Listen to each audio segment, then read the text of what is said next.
Alrighty, hello everyone, welcome. Oh wait, no, I don't have the window up. No, don't look yet. We're not ready. Hold on.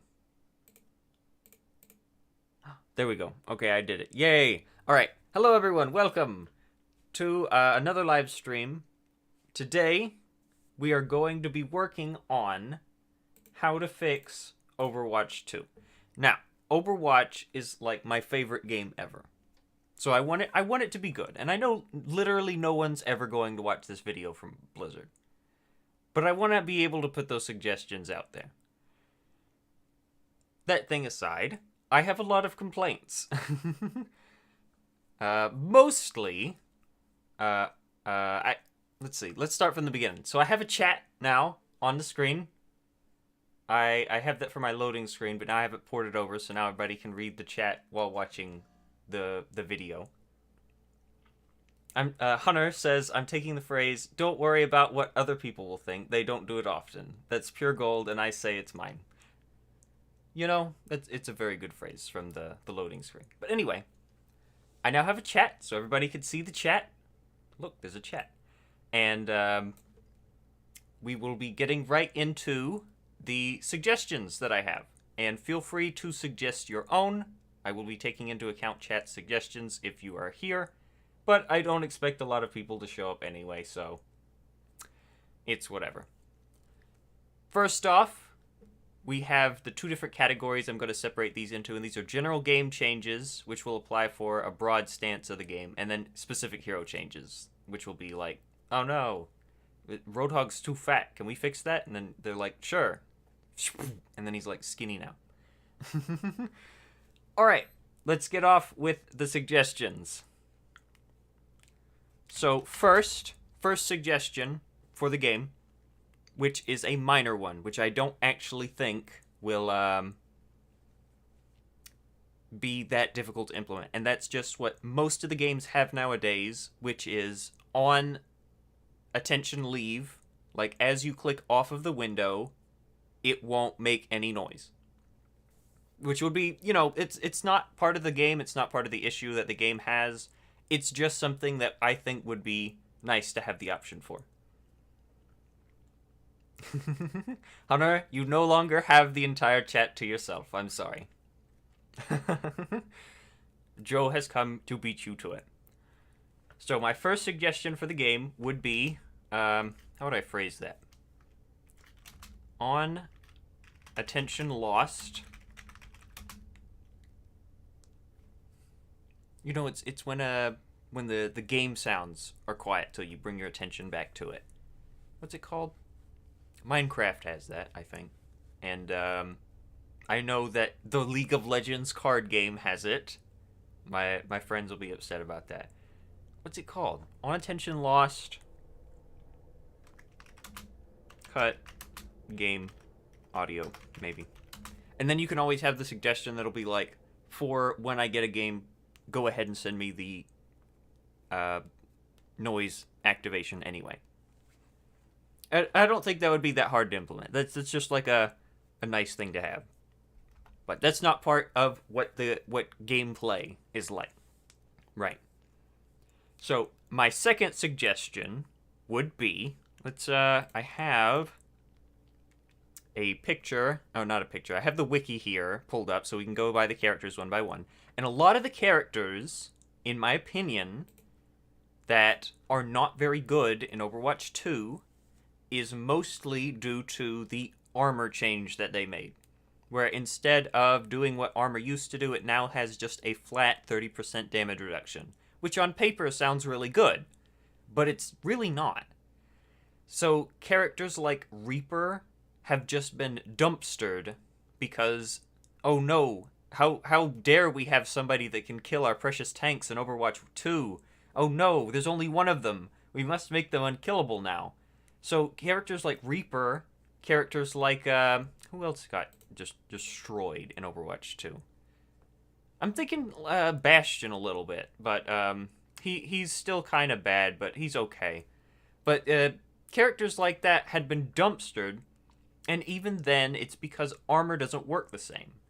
So my proposal is that just because armor is complicated doesn't mean that it should be changed. I think that they're just changing it for the sake of changing it. Because, yeah, it's a little bit complicated. There's like 4 different factors to it, but it's not that bad.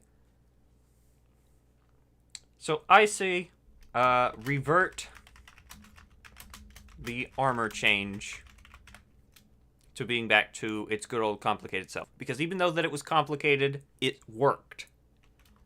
That way we can change it so that Reaver can do more damage. Maybe Diva won't be as bad. Huh? Diva couldn't be not bad in this game. Brig will not be immortal. Thank you. Get hit by a Diva bomb and live, you know. That's just garbage. Just waiting for me to start complaining that's going to be a riot? Of course, of course. Yeah, we'll get there. We'll get there. There are 4 different weapon types. Okay, so there's... The way that armor works in Overwatch 1 is that if a character with armor takes damage, if the damage is over 10, it gets negated by 5 damage. So if I deal 15 damage to somebody, it gets reduced to 10. If it's below 10, then it gets halved. So if it's something like a pellet, like a Roadhog pellet, then it gets halved, does half damage, which puts in check Reaper and other characters like that. Then there are beams. Beam-type weapons deal 30% less damage to characters with armor. And then there's damage over time, which armor does not affect. So things like Venomine, Ana's primary fire. What else is damage over time? Dynamite fire. All 3 of those. It makes sense, right? I think that's how armor should work, instead of just being the base 30% damage reduction. I think that's dumb.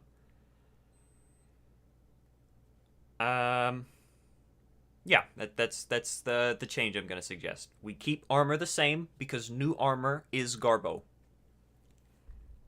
Another suggestion I have is that I personally think that you should have the option to have the old sounds from Overwatch 1 for some of the characters. And I know that's going to be a bit controversial, and it's probably never going to happen, but they already have all the audio files, and I personally think that it helps me to aim if I have the old sounds, because that's just what I'm adjusted to. I don't think it would be that difficult to implement either, because you already have all of the audio files. You'll just say, you know, in the gun selection, which audio you want to use. You want to use the new ones or you want to use the old ones. It would just be like client side, and it wouldn't be that bad. So, like, if I'm Ana, and I say Overwatch 2 sounds better to me, then I'll select the Overwatch 2 sound pack. Or I could just go with Overwatch 1. Because I don't like some of the audio changes that they made, because some characters sound alike now, and some characters also sound really bad. Like, Pharah's a really big one. You know what? I should have Overwatch open. Hold on. I should have Overwatch open to demonstrate. I went ahead and turned off the music, because I thought... That's why I thought of the selection earlier for... oh no, that's my Discord. How did it get over here? Don't look. That's why I thought that it should have the on attention lost, don't make noise. Because I had to turn off all of the music, because I thought I could run it in the background, then I forgot to pull it back up again. So let's just go ahead, go into the training range, and you can tell very obviously that some of the characters sound different, and it's really difficult to tell who's shooting at me now. So we pick somebody like Pharah. Strike from above.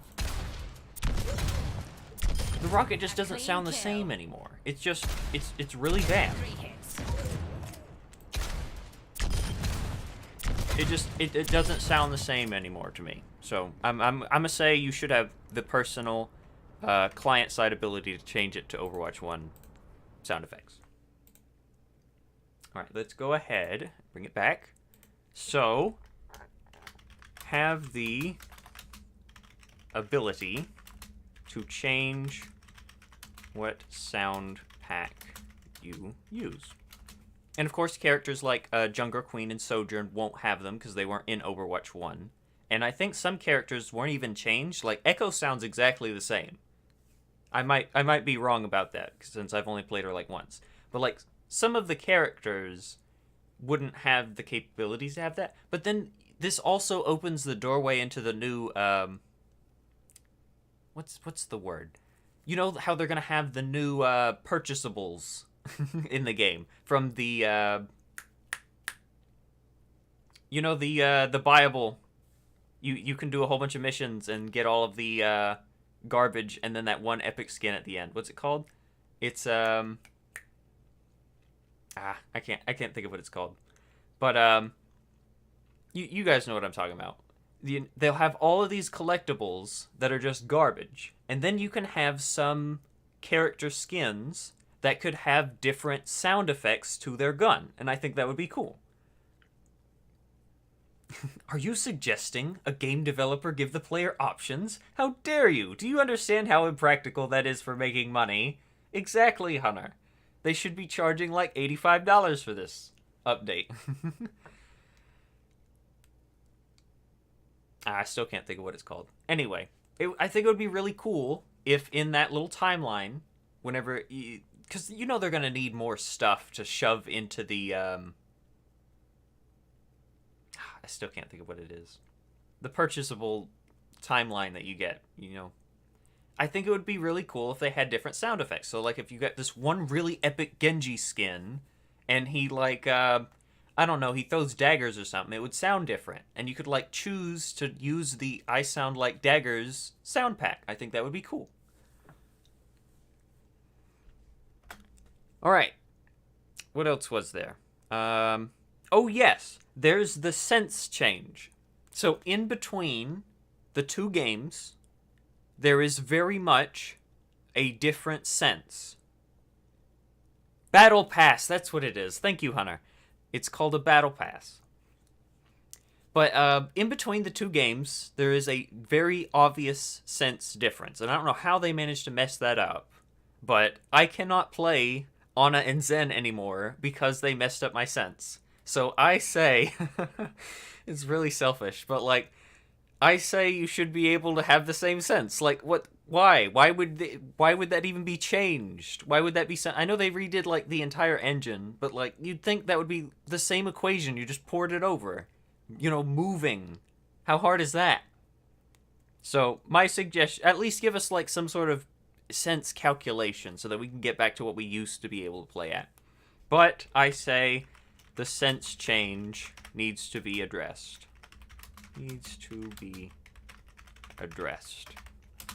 Boom. There we go. Nope, don't edit the sensitivity changes. It gives me an advantage and I like it. Well, okay, you cannot change hunters then. You can personally not... People at Blizzard don't change hunters, but everybody else, please change it. Change it. At least give us some sort of way that we can calculate the difference in between so then we can run it through the calculation and have our old sense back. Because that is just... It's disastrous, and I can't figure out what my sense is supposed to be anymore. Not like I had it to begin with, but still. Alright, I think that's all for the general game changes. Now we can go into individual heroes. So let me pull up the wiki here. We'll put it, oh, I made it big. We'll put it over to the side. How small can I make this? Alright, we'll make it just a little bit bigger. There we go. A little bit larger. Now we can see all the characters. How small can I make this? Oh, I guess it has a cap. Alright, that's fine. There. Perfect. Alright. So, starting off... Wait, where's Diva? Oh, okay. There's Diva. Alright, never mind. We're going to have to make this... we'll just make it big mode. I don't care. Well, starting with is Diva. And I'm going to be honest. For the starters of the characters... I have no idea how to change Diva. I really don't. She's bad. She's really bad. I can't play her. She just gets demeched instantly and dies. And it's usually from damage that she can't even eat with defense matrix. So that's the thing that I can't figure out. So either she needs some sort of survivability, or she needs some way of dealing even more damage, which I'm not for because it's bad. The problem with Diva in Overwatch 2 is that she can't block a lot of the damage, and she can't be everywhere. Because she's very much an off tank that's trying to take the position of a main tank, and it ain't happening, Chief. She can't protect her teammates and take the front line at the same time for damage that can't be eaten by Defense Matrix. So she's like one of the few characters I actually don't know how to change for Overwatch 2. But she needs something. I'm not going to say that the armor change is going to push her over the edge, but I think it would definitely help. Changing the armor should change Diva's ability to play the game. So for Diva, I'm going to have to suggest exclusively the armor change. I don't really have much else to say about that. So that's about all I got. I'm going to color these. Hold on. I can color these. Red for tank. Is this a good red? No, this isn't a good red. Hold on. There we go. That's a little better. Red for tank. Green for damage. Yellow for support. Perfect. Oh, can I not? Okay, I have to do some weird things. Let's just make a whole bunch of boxes. There we go. All right. Next character we have is Doomfist. So in Overwatch 2, Doomfist, kind of sad, not gonna lie. He's very underwhelming. So, my suggestion is that for Doomfist, whenever you block with Power Block, it should also empower his Slam. So that way, they have removed the slow from Slam. They can give the empowered Slam the slow and a bit more damage, and that would help for his finisher move, right? Or his initiation. I think that giving him the capability of choosing between a punch and a slam would be really good after an empowered power block. That's my suggestion. I feel like that's a really good one. So, how would I word this? Let's see. Fully charged power block can empower slam. Empowered slam does more damage and slows. Ta-da! Perfect. So that is my suggestion for Doomfist. Alright, next we have Junker Queen. And so we have a lot of testing with Junker Queen because she's in every stinking game imaginable. Every single person on the face of the earth wants to play Junker Queen. And she's okay. I feel like she's very... I feel like she's just underneath balanced. Like, right on the cusp of being balanced. My suggestion for her would be either one, having it so that the Jagged Blade pullback does a little bit of knockback to everybody it hits. Not much. Not like the full pull. Just a little bit. That way it helps out if you miss a little bit. And also, she should be able to heal a little bit more from the wounds. I'm not saying she should deal more wound damage, but I feel like the ability to heal herself is what separates her from being balanced, right? Like, look at Roadhog. Roadhog has a good self-sustain move, but Junker Queen doesn't. Oh, I shouldn't say that. She has a very good self-sustain with Shout, but she doesn't have something that can keep her up through a battle. So, another one of my suggestions is that I believe that commanding Shout's a bit too much. It's a bit of give and take. So, a lot of her power resides in commanding Shout, surprisingly, because that's, her ability to live.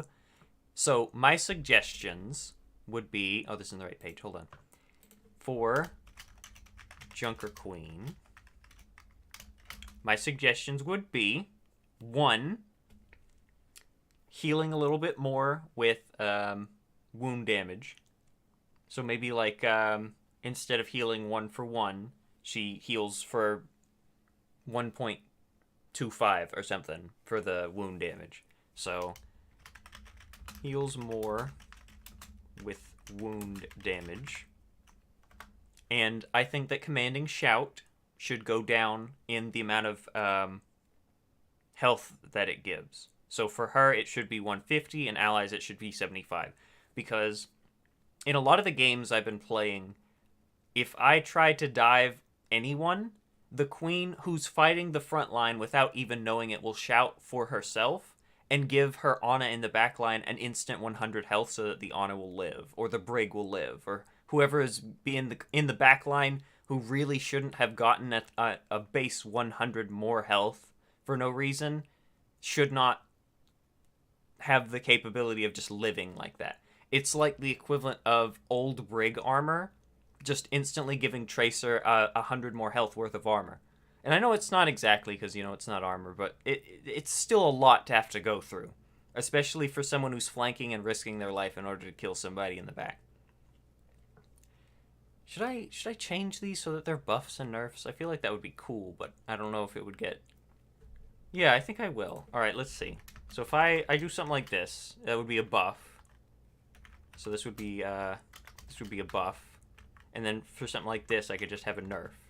So, as a nerf, I would say that her Shout should give 150 to her, 75 for allies. Reducing it a bit. It's not much. But I do think that Shout is a bit too much. But in exchange, she'll have more self-sustain. That's my philosophy with that one. Let me just look her over real quick. I don't think that there was something else that was needed, in my opinion. Okay, so a lot of people say that Rampage is a bad ult. I've been hearing that a lot. It is really not. The anti-heal, since we don't have anti-heal from Ana as consistently anymore, the anti-heal from Rampage, I think, lasts 5 seconds, but it's really good. You don't even have to stay alive as Junker Queen for that fight to be over, because usually either your teammates or the damage over time will kill them. And that's really good for Junker Queen. So I actually think Rampage should stay as it is. It's a really good move. What's this? Oh, ult chart. The page hasn't been released because, it's in beta and all that, which is fine. But I think Junker Queen is really... really close to being balanced, and just with like a little bit more evening out, I think she'll be fine. Alright, so now we have Orisa. She's really not Orisa anymore. This is Overwatch 1 wiki page. She's really not herself anymore, as we know, and I'm kind of sad about that. I kind of wish that we still had Overwatch 1 Orisa, and that they just made it as a new character, but I could see where they're going from, because it doesn't fit with the philosophy of Overwatch 2. That's fine. That's fine. I'm not upset about it. For Overwatch 2, I think Orisa's fine, but I feel like she also needs a little something. The balances that we've gotten lately for Terra Surge and for our primary fire were actually fairly well. So I'm going to say that Orisa doesn't need anything at the moment. But in the future, I think she might actually need a little something as something for being the only tank on your team. Currently, I am upset because whenever we played Overwatch 2 for the first beta, Orisa did half damage as headshots, and I could feel that something was off about it, but I couldn't actually pinpoint why I wasn't doing as much damage with Orisa. And then I realized that it's because in one of the patches they released just recently, Orisa's crit multiplier for dealing headshots was halved for, like, no reason. And then they buffed it up to 100.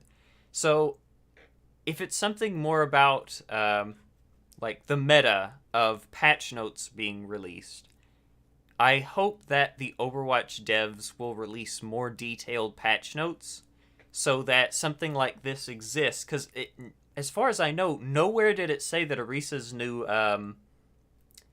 augmented, what's it called? Fusion driver?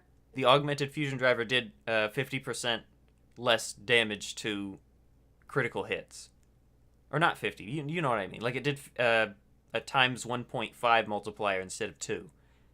So I really hope that they will add more detailed patch notes for something like this in the future. Also, get out of here, ad.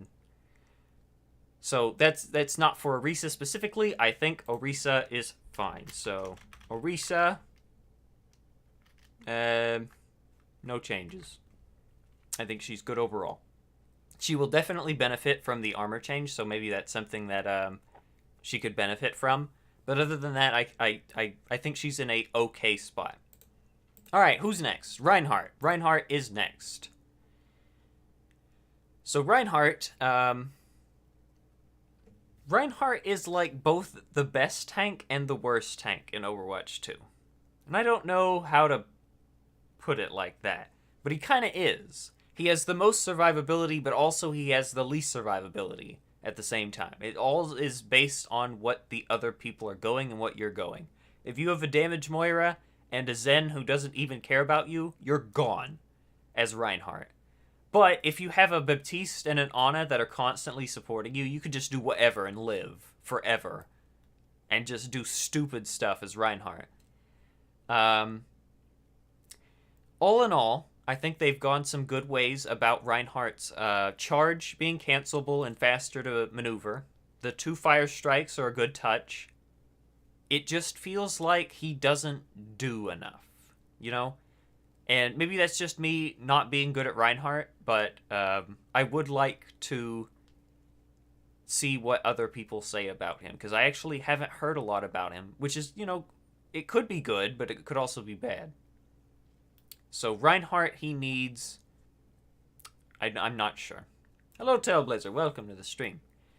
So, for now, I'd say Reinhardt is also in the category of doing just fine and should not need any changes. Because I'm not really sure what I would give him either. I think it's only the tanks, trust me. Trust me. I think it's only the tanks that I don't know, I have any clue about. Roadhog. All right, so everybody in Overwatch 1 hates Roadhog. He's that kind of guy who's like, why did you pick Roadhog as the other tank? We're going to lose now. Roadhog in this game is surprisingly good. People stand out in the open because it's more like, it's the time to kill in this game is like really weird, where it's either really fast or not at all. So you can just live through nonsense. But people just come out in the open for no reason. And you can do surprisingly well as Roadhog. Just literally anybody won't stand a chance. You just hook them in, boom, gone. Barriers aren't even really a problem for Roadhog because you can just burst through them and then pull.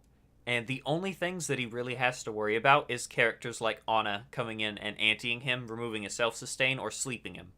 And to that, I feel like Roadhog's actually really balanced. The new ultimate that they gave him, well, it's not new, but they changed it, is that it's no longer a channel, it's a transformation, and he can choose when to fire his ultimate. And I think that's actually a really good change. I don't like the philosophy they're going where, you know, tank ults are uncancelable now, where they're making every single tank ult ever not be able to be stopped. But for Roadhog, it actually fits rather nice. And for Roadhog, let's see, Roadhog, a buff I would give Roadhog, oh, if I could type, would be, we add a little bit more time onto his ult, but we put an ammo source on it, so that he'll, at max, only be able to shoot for about 6 seconds, but he'll be able to do it over a greater amount of time, like 12 seconds or something. Let's say 10, right? So, ult timer extends to 10 seconds. Now has an ammo pool. that lasts for 6 seconds straight. That way it gives him more maneuverability with his ult, and it doesn't feel like you just wasted it by not using it. And I feel like that's a really good change for Roadhog. All in all, he's in a good spot. I don't know why I have to... Why do I have to go through so much? Just to make a new line. Alright. Making a whole bunch of more lines. Alright, Roadhog. He's good in my book. Sigma.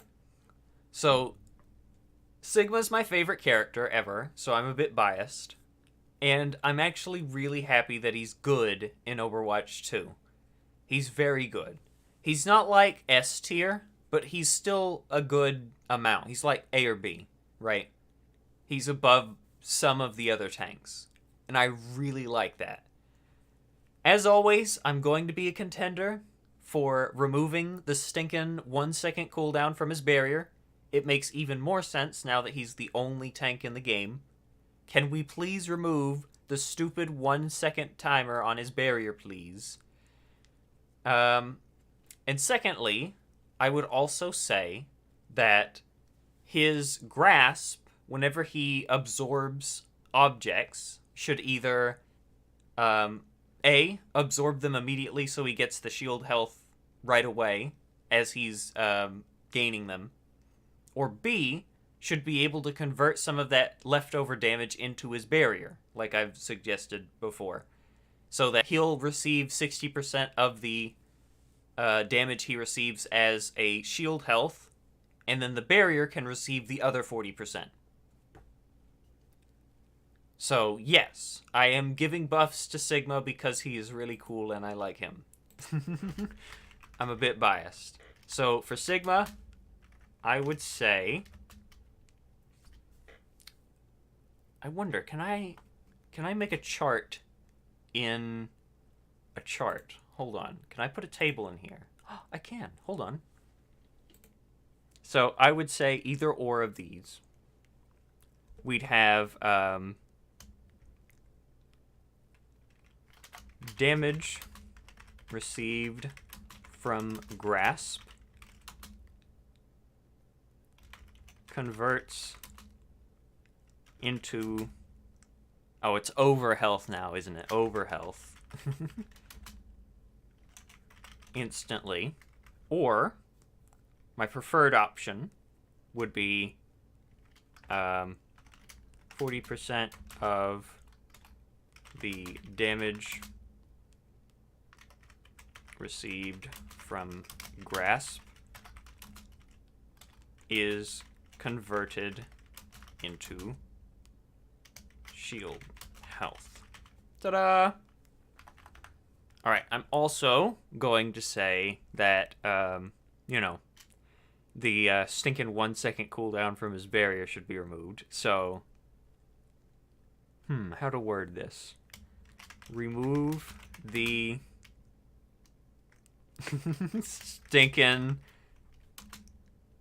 1 second cooldown from his barrier. There we go. Problem solved.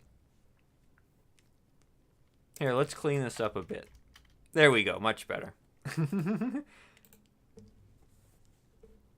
You know, no swearing, but it's okay when it comes to Sigma barrier. All right, Monkey. Okay. So, I'm going to be real. I don't know how Monkey works in Overwatch 2. Because he just jumps in. He lives, which is good, but he doesn't do anything. He just doesn't. He just jumps in, bubbles, absorbs all the damage with bubble, and then leaves, and then that's it. If you do manage to try and kill him, he's just going to pop ult, but then that doesn't really do much. It just, you get ruffled around a bit till you kill him or he kills you. That's it. He doesn't really do much. So I'm not really sure how to fix Monkey in this game. Being the only tank, your team no longer has a front line and you're more considerate about the enemy's back line. But all of the supports, for the most part, have a way of keeping you off of them. Even Zen now has a way of we'll get to Zen, don't worry. even Zen now has a way of keeping you off of him, so that you don't really dive anybody now, because everybody just turns around and then comes after you, so you die. So I don't know what to do about Monkey anymore. I thought that his right click would be beneficial, so I'm thinking maybe instead you should be able to, I don't know, because my one suggestion was giving it more ammo conservation for right click, and they already did that. So my one suggestion I had for Monkey is gone now because they've already implemented it. But he's still not up to par. He's still like he's not as bad as Diva, but he's like not as good as some of the like Reinhardt or Sigma. So I'm gonna say I'm gonna have to leave it up to, I don't know. There is the other suggestion of giving him the chargeable slap in his ultimate. I feel like that would be cool. You know, not as much knockback. Heavens no. But I feel like giving him some kind of utility in his ultimate would be good, because otherwise he's just a big giant monkey jumping around, not doing much. So for Winston, I would say, oh wait, we give him a chargeable slap in Primal Rage. That way he can, you know, pick what time in order to slap people with. I feel like that's not too bad. Oh, this is taking forever. I'm doing it to myself. Wrecking Ball. All right. Wrecking Ball is still a dumpster fire tank, and if you play Wrecking Ball in Overwatch 2, I will leave the match, and I hate you forever. Okay? He's still really bad. Don't get me wrong. There are still pros that can actually play Wrecking Ball almost like a decent player. But for the most part, he's still a high-level character that not everybody should be able to play. I don't like Ball. And I don't know how to change that. So, a long time ago, I suggested that they should make it so that adaptive shields should give allies around you overshield. And then Junker Queen came out and does that now. So I'm not really sure if having 2 tanks that do that is a very good idea. I don't. But I don't know how to fix Ball. And I've always hated Ball, and I don't know how to change him then, and I don't know how to change him now. So I don't know. That's another tank. Just chalk it up to I don't know how to change him. But he needs something, and he needs something good. I've noticed that his abilities do less damage now, which makes sense because it's Overwatch 2, there's less people in the game. But his slam doesn't deal like a full 100 anymore. I'm not sure what that's up with. You know, I should try it. Hold on. Practice range. It feels like his slam doesn't do the full 100 anymore. See, there he is. Oh yeah, they gave him the stinking grappling hook cooldown from spawn. Yeah, look at that. It doesn't do the full 100 anymore. It just does maybe 60? Maybe 75? I'm not sure. But that's such a strange thing to just change from Wrecking Ball. Because a lot of the other dive tanks like Doomfist and Winston have the capability of dealing a lot of damage on, a lot of burst damage on impact. And I don't understand that. I don't get why they would lower his impact damage. Yeah, he's like the most diveable tank in the game. But once he gets in, he doesn't really do much. Yeah, you always get like the 3-man. Oh, look, I booped everybody off point, guys. Wrecking Ball. But, like, you didn't do anything else the rest of the game. Why should you do something now?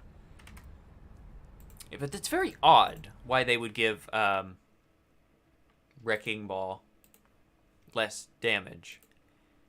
Not that I'm complaining. I don't want to die to any more Wrecking Balls. But, again, for Wrecking Ball, I don't know how to change him either. So, I don't know. Gonna have to leave that one blank, I suppose. Yeah, he would also benefit from the armor changes, but it's not gonna be much. You know, because he don't got no armor. Alright, next is Zarya. Zarya, I think, is actually in a very surprising place. She's almost good. She's like B tier of the tanks. She's not A like Sigma.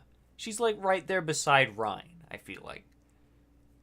Considering that Junker Queen has 2 status effects that she can cleanse, it might give me like I'm using that a lot. It might give me bad feedback because every game has a Junker Queen. But I feel like Zarya's not actually that bad. Whenever she's up against Junker Queen, it's really good. Whenever she's up against Rein, not so much. So for Zarya, my suggestion would be, let's think this over real quick. They've already changed that bubbles last longer and can take more damage, which I'm fine with. They've already made it so that if you bubble the same target, you can't bubble them again for some time, which I think it's fine. Reaper is a little bit of a problem because he's like a second tank now, but it's okay. I feel like for Zarya, she does a lot of damage, and that's okay. I feel like that's fine. She might be one of the few balanced ones. I'm gonna say that.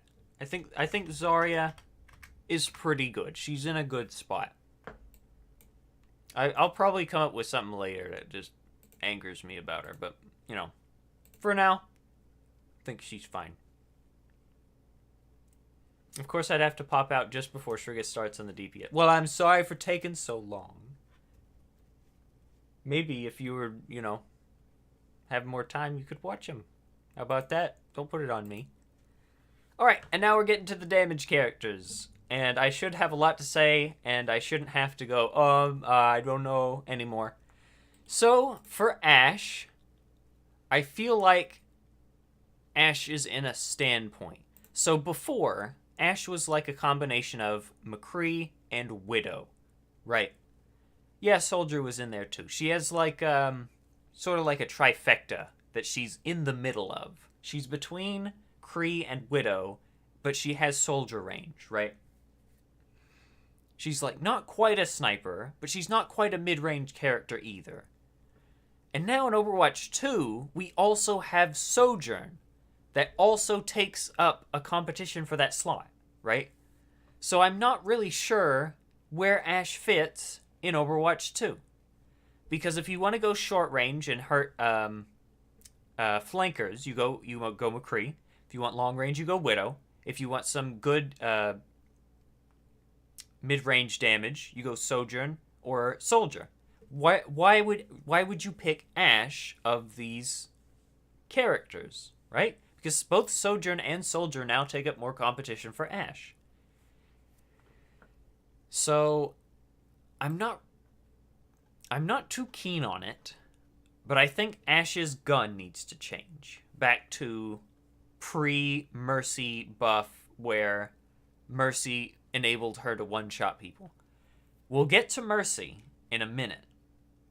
Because I also feel like Mercy... I'll go ahead and spoil it. I think Mercy's damage boost needs to go down. I think we give Ashe the amount of damage so that she still can't one-shot somebody with a Mercy damage boost. But we make it so that she retains the same amount of damage. So I think the Viper should stay at 40... and I think the Scoped should do 80 again. Just to give her a little bit over the edge, because that breaks a damage threshold, right? I think Dynamite is fine. I'm always going to complain that it's 1 meter too large, and I'm going to say so in the patch notes. But in order to compensate, I think that Dynamite should do a little bit more... let's see. I can't really say that. I'm going to say that the area of effect should be down by 1 meter, but the explosion damage, or maybe the burn tick time, should be a little bit more. Not enough to, you know, devastate anybody, so you'll still live if you're a 200 HP character. But in order to compensate for the range reduction, I feel like she should receive a little bit more damage. Bob is dumb in this, okay? Bob is stupid. If he gets hacked, he's still down for 5 seconds. And I think that's really dumb, especially because Sombra can do it while invis. So Bob is down 200 HP and can still be hacked for the full duration. I think that Bob, as an ultimate, should still only be hacked for 1 second, just like everybody else. I don't think that's too controversial. Bob is a player, has always been considered to be a player, should always be a player, so he should have the same attributes as a player. We give his hack time 1 second. He'll still receive the bonus damage from Sombra for hack, you know, but it's Bob. Bob should be able to do stuff. So for Ashe, let's see, how many changes was that? All right, we make it so that Scoped Viper does 80 damage. We make it so that, oh wait. We'll remove this. And then, ta-da. We make it so that, what was the other change? Dynamite. Dynamite loses 1 meter radius. But, for compensation, Dynamite initial... Well, should we do the initial explosion for more damage? I feel like maybe the fire should last for another second. It's still, it's like 120 damage worth of fire now. I feel like 170 is fine.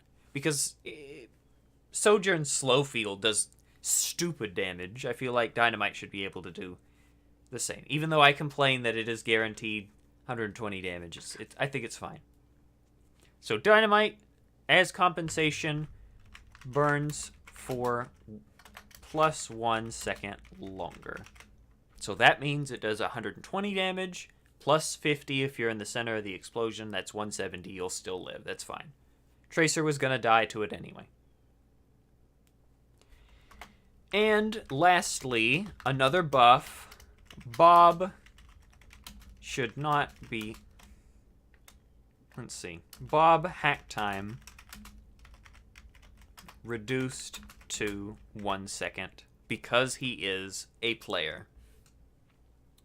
Ta-da!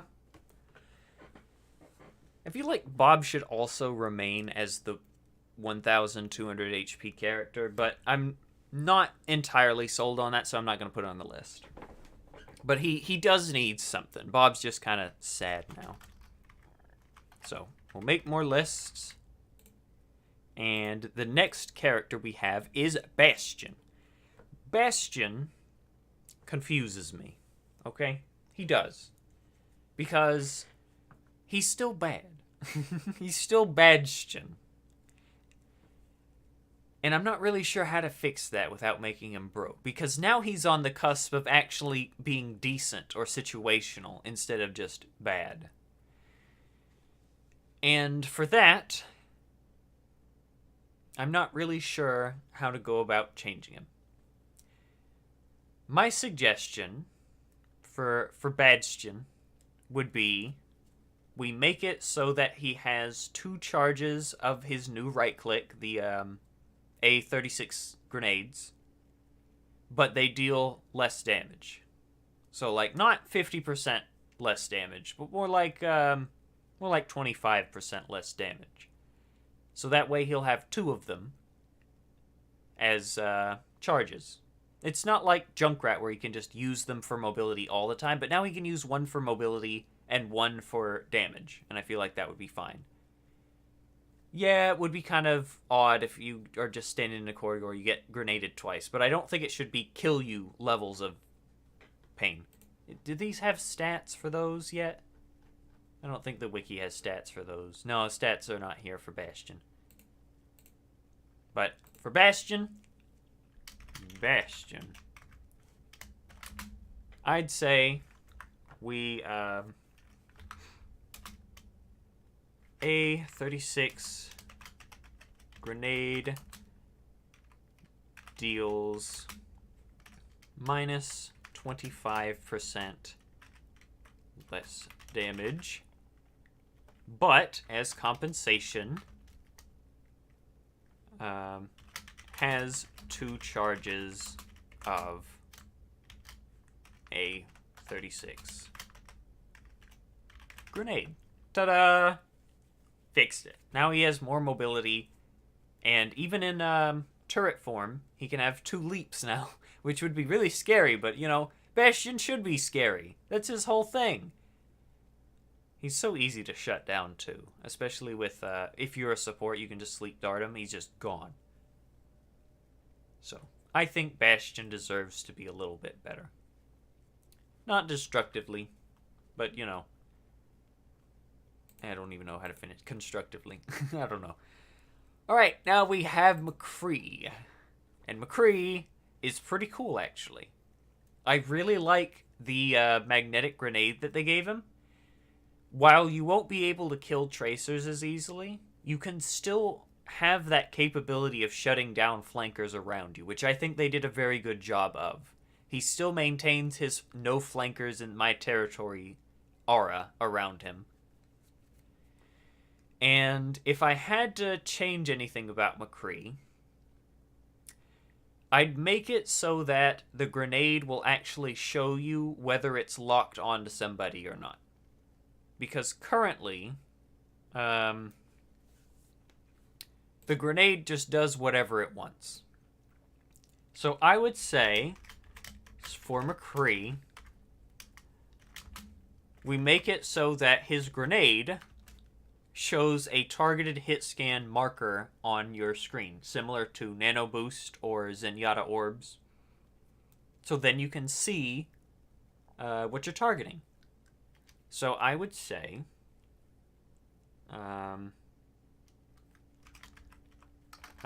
magnetic grenade has a targeted hit scan icon on screen. That way you can see when you're actually going to be able to hit somebody with the thing. Of course, it's not going to automatically lock onto them like Zenyatta Orb of Discord or Nano Boost. But, you know, it'll show a general you are able to hit somebody from here section, which I think would be a better solution. Other than just blindly throwing it in and saying, why didn't I hit anybody? Echo! Alright. Echo, they dumpstered Echo, let's be honest. She does sad things now. And I don't know. Like, I kind of agree with their philosophy of making Beam do less damage and have her ult be... But her ult, why'd they have to trash her ult? I do not appreciate the trashing of the ult, thank you. But Echo has some problems, which the game needs to address. I understand that. So, for Echo, my suggestion would be that, let's see. How long does Beam last for? Beam lasts for 2 seconds. So they made Beam do so much less damage now, which I'm upset about. So I'm going to say...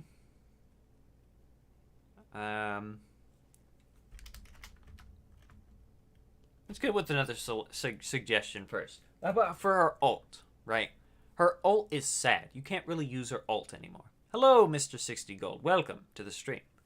You can't use Echo's ult anymore. It's so bad.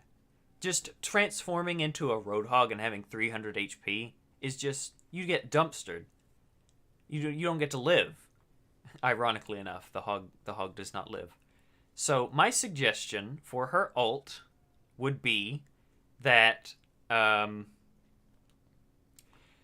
longer that she gets full health of the character. But the longer that it lasts for, the more stackable damage she'll take. Or maybe she loses maximum HP as she goes along. See, because 300 HP is nothing to work with for most tanks, even with survivability like Rhine Barrier.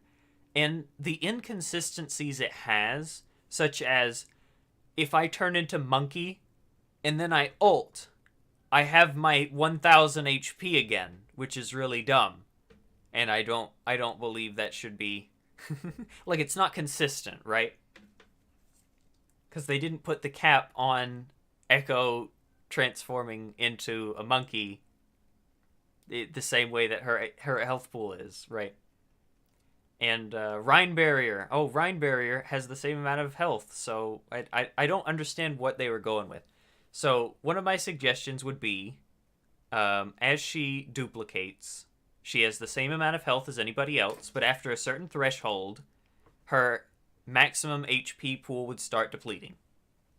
So that way, if she's, percentage-wise. So if she's a monkey and she ults as monkey, then her maximum HP pool should still begin to dwindle.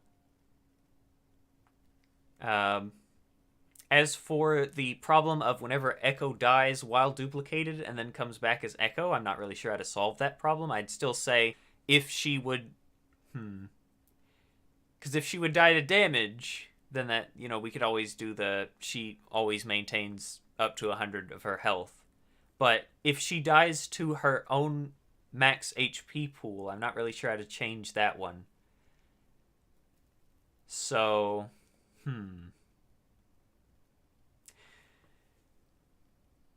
what if we make it so that whenever Echo dies from her ult, she ends up with 100 HP of 200. She ends up being at 100. Or maybe like 50. And then she'll start regenerating some health over the course of the time, so that she can still get to full health after the end of an ult, but she's still killable, right? Because everybody hates it when Echo just duplicates somebody in the middle of your team, dies, and then just gets away scot-free. I understand that. But she also doesn't need to be dumpstered like that. So, for Echo, I don't know. I don't know how to change her ult. But that's a suggestion I'm throwing out there. Maybe somebody else could make use of it. I don't know. As for Beam is dumb because now it does even less damage. If a Moira's just healing your target, you still can't burn through all that damage. Heaven forbid a Mercy's healing them. 160 damage per second is just nothing at half health with the condition labeled onto it. So my suggestion would be increasing the base damage that it does now. So maybe it does 80 damage per second above half health, and then over half health it does the 160. I'm not really sure. Because I really hate that they made Beam so bad, but at the same time, I understand why they did it. So my suggestion would be that Beam above half health does 80 damage per second. So that way it's a buff from the 50. Because now it doesn't even make sense. Like before it was 4 times damage. And now it's 50 damage and then 160, which doesn't make any sense. So I'm saying it would, double. I feel like that's fine considering Mei can do 100 damage per second with her beam now, which is stupid. We'll get to that. So while I'm not addressing the issue I'm upset with, I feel like some compensation is needed for Beam. As for her ult, I don't know how to do that. I'll just put, whatever I said earlier. Her ultimate should be changed. Let's see. Duplicate sets to max HP again. But after, let's say 5 seconds. It lasts for 15, right? Now I gotta double check. How long does it last for? It lasts 15 seconds. Okay. So after, let's say 7.5. So 50% of the way through the ultimate, her health pool That's not how you spell that. Her health pool, max HP, begins to deplete down to 50%. So if you're a Reinhardt, well, maybe not 50% for that amount of time. We'll say after 5 seconds.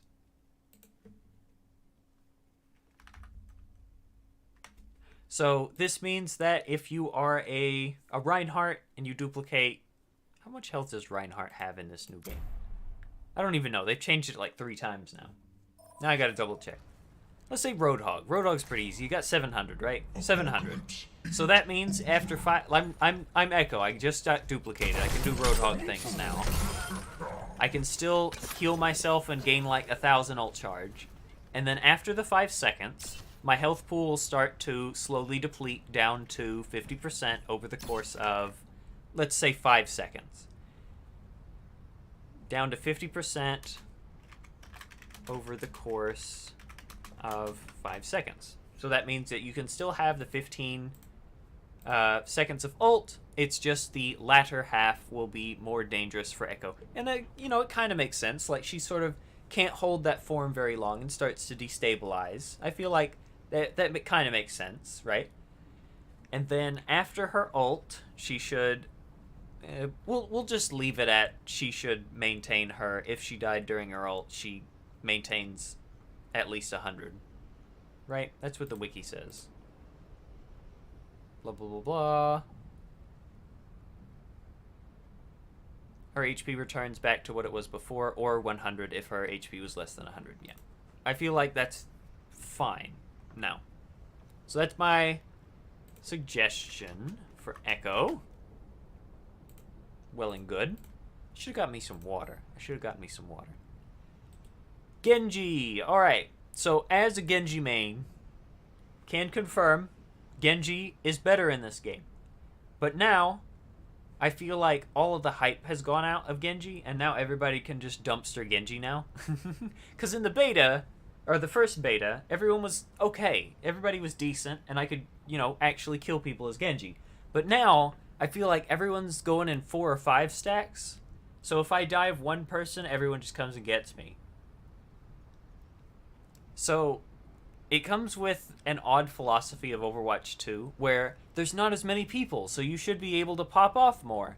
But there's also less people, so there's less people to go after. So that means you have to go after people in concentrated groups, and then you die. Whew, that was a lot. Anyway, I'm not sure how to make it so that Genji is better.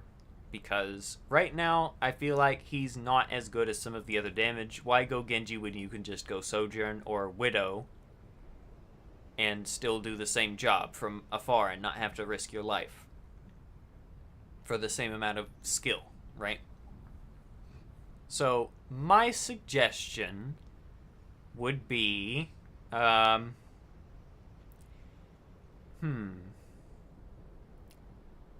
not sure if changing his fire rate's a very good idea. But I'm kind of leaning towards that. Like, maybe make it a little bit faster. Not much, just so he can shoot a little bit faster, maybe just exclusively from the primary shurikens or something. Because it feels like it takes forever to shoot primary shurikens now. It might just be the contrast of Overwatch 1 and Overwatch 2. And I don't know. A lot of people suggest making deflect available after you get an elim, just like dash, but I don't agree with that. It just feels weird. So, my suggestion for Genji would be maybe making his fire rate on the primary fire a little bit faster. So, primary fire, rate of fire increased slightly, just to compensate with the right click. Alright, let's see. Next we have Hanzo. I'm gonna be honest, Hanzo doesn't feel as bad in Overwatch 2 to go up against. Like, I feel like I'm getting headshot less than in Overwatch 1. And I'm not sure if it's just because Hanzo's living in, he's constantly having people come after him now instead of living like in Overwatch 1. Where he just gets to sit in the back line and headshot you on accident. But I also feel like Hanzo does too much against tanks. He's still a very I can do everything and you can't stop me kind of character. Where he can kill squishies, he can kill supports, and he can kill tanks. And I don't appreciate that. So, as I've always suggested with Hanzo, I think that he should be either long range or close to mid range. He shouldn't be both. So my suggestion would be either giving Hanzo fall off on his arrows, especially for Storm Arrow, because really, you gonna headshot me 3 times with Storm Arrow across the map on Junkertown? How rude. Yeah, that happened to me. I'm upset. But in compensation, I also think that lunge should not be 5 seconds long. He should either get 2 charges of lunge, or he should have 4 seconds of a lunge. Either or. Because lunge just takes all stinking forever to use now, and I don't appreciate that. I've always had a complaint about lunge being too long and not doing enough as a movement ability. I think that's fine. So, I think that Hanzo should have fall off on his primary fire and Storm Arrow. And I should have a split. How did I do that earlier? It was a table and a table. A split of lunge should have 2 charges with a 1 second cooldown in between. Or lunge has 4 second cooldown. I feel like that's fair. All right, we need more spaces here. Oh, I got my ult. Okay, cool. Anyway, next we have Junkrat. So Junkrat's interesting in Overwatch 2.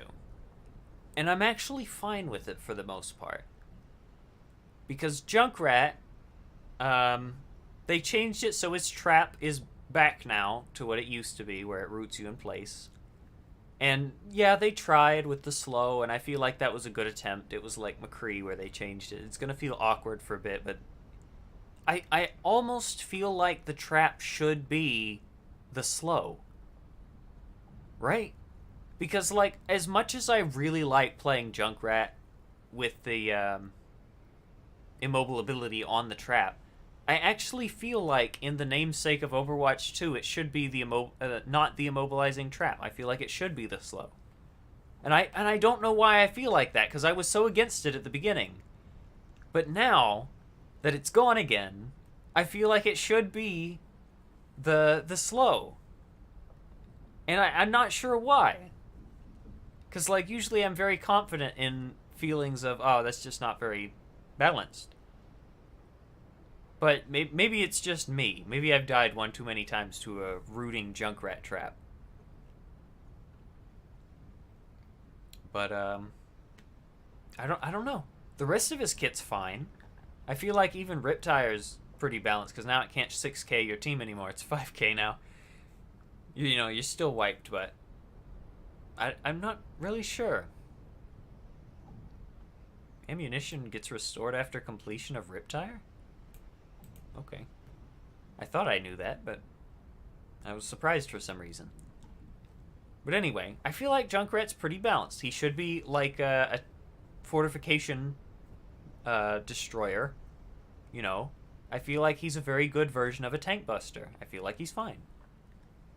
So for Junkrat, I can't believe I'm saying this, but I actually think that trap should slow. And I'm not really sure why. I feel that they want to compromise with the trap. They should just make it if you get caught for its duration, you can't go further than 1 meter from it. That way you have some movement, but not much. Exactly. That's what the slow, like, used to do. It keeps you in its range, but you can also break out of it. I like the ability to escape from it, too. Right? So even though I do want a character that has some sort of tether to them, I feel like Trap was pretty good as the slow one, though. Should be the slow one. I don't know how to describe it. But I feel like the Trap was the better version of itself as the slow one. I'm not sure why. Maybe the tether could work. I'd like to see it tested too, but I feel like that was the one, you know? Anyway, moving on, we have Mei. Oh boy. Can they just make Mei a tank already? Like, honestly, she's got all of the kit for an entire tank. You not gonna make her a tank? Honestly, they really should have just made her a tank. Keep the slow to a freeze. Maybe make it a little bit longer till you actually freeze somebody. Give her some more health. Make her hitbox a little bit bigger. Maybe she's wearing a bigger jacket. I don't know. But the way that they went about going out of their way to make Mei a damage character in Overwatch 2 just doesn't work, right? She does 100 damage per second with this stupid Nerf gun, you know? It's so dumb. You block somebody in, you look at them meanly for 2 seconds, and they're gone, eviscerated from the face of the earth. You bully tanks, you bully squishies, you can't do nothing. And I've tried playing her. I've actually had some fun with Mei in Overwatch 1. I have not had fun with Mei in Overwatch 2. I for some reason die a lot. That's on me. I don't press the button fast enough. But it just doesn't feel right. Why should Mei's primary fire not be able to freeze, but Blizzard should? Right? I've always thought that she should be a tank. My suggestion for Mei should be a tank. Just move her over. It's not that hard. Give her wall a little bit more health. Make it so her primary fire does less damage but slows and freezes now. Make it so that she already has like self-sustain with ice block, so that's fine. I feel like that one should, stay the same. Maybe make its model a little bit bigger so that she can actually body block like they did in the Mei tank version. But I don't know why they discarded it. They should just make Mei a tank already. And I know the first thing that comes to mind is, well, maybe they should make Sim a support too. Haha. Stupid. But the innate flaw with Sim being a support was that the turrets are just stupid, and she has no other way of healing other people aside from the stupid turrets. Mei actually has the full kit of a tank in the damage category, but lowered down so that she can fit in the damage category, and I don't like it. I think they should just make Mei a tank and be done with it. Yeah, now we're gonna have like 1,000 tanks. Still have Overwatch. I should probably not. It's making noise. I didn't know that. I don't know how loud that is in comparison. But just go ahead. Make Mei a tank. Please.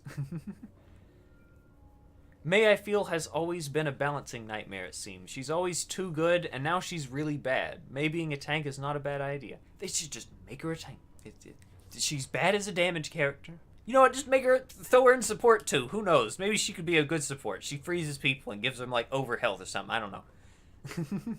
Just go ahead and throw her in every category. Just make a duplicate of Mei in every single category. Tank, damage, and support. She can have a different, like, color for each one. I don't care. She just can't stay in damage, right? It's not that hard. There are many ways they can rework Mei. A tank works. They could make her more mobile, like in Heroes of the Storm. Ooh, that's also a good idea that I thought of. I just remembered. Is that Mei, as a tank, would be cool because she could be a also dive tank slash fortification anchor tank, where we give her primary fire the ability to shoot on the ground and give her teammates a speed boost, which would also be cool. Also, hi Noah, welcome to the stream. No, you may not join, but you can be in the chat. It is cool in the chat. There's people in the chat. It's cool. But I also think that would be a cool idea, that they should make it so that Mei can shoot the ground and leave ice trails that people can walk on to be faster. I feel like that would be a cool addition. So thank you for reminding me of that. I've never played Heroes of the Storm. I downloaded it once and then never played it. It was, let's see, how would I word this? Mei can shoot the ground, leaving an ice trail that speeds up her team walking on it. I feel like that's also a good suggestion. Let's see. Who's sending me pings? Noah, stop sending me pings. No, you may not join. This is my TV show. I get to pick the program. Alright, next we have Farah. I've also complained about the sound management, so I'm not going to do that here. I feel like Farah's okay, and I like the direction they're going with Concussive Blast dealing damage now on impact. It just doesn't feel like the need of going out of your way to actually manage to impact somebody with Concussive Blast is worth it, right? Because hitting somebody with Concussive Blast is hard enough, but if you hit them with it, they could just go in some random direction that you didn't even want them to go in the first place, just because it happened to hit them on their shoulder, and then it booped them in the other direction that you wanted, and it's just like a nightmare. So I think they should make it so that it's just like any other damage where, or explosive, where it'll deal damage with fall off the further out from the explosive that you are. So if you're in the center, you get 30. If you're in the farthest away, you get like 2, right? I like the idea. It just doesn't work enough, and I don't appreciate it. She has the same problems that she does in Overwatch 1, where she'll just go in with her ult and blow up 3 people and die, which is, funny and balanced, because, it's 2 for 1. But I feel like she's decent. And that's why I'm going to have to say I'm not sure about Farah. I feel like she's cool and chill and pretty decent. So, for Farah, I think she's fine.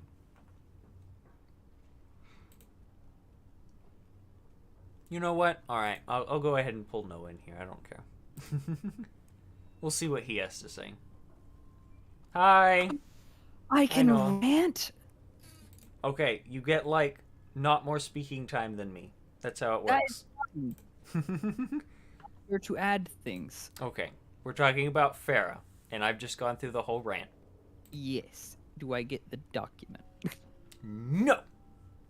No! No document for you. No! Oh, because I don't want to have to go to all the work to add you in. You'd have to screen share it then, because I'm going to be out of sync. I can do that. Okay. It's not that hard. Yeah. But like 15 FPS, so it doesn't ruin your bitrate or anything. I don't think that would work, but I can change that. Yeah, it depends on if the stream looks bad or not.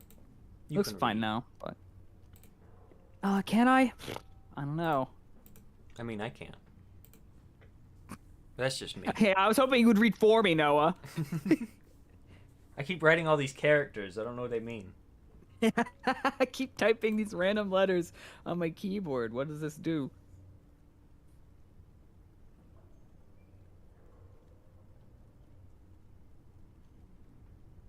Farah's primary fire deals knockback less with the distance of the explosion? I didn't know that. I thought it was just a constant boom. I didn't know that. know about cool. that. Cool. Anyway, did you have anything to say about Farah before we move off? One thing I'd say is probably wiser if you display capture for me, because I can't see when you're on the wiki.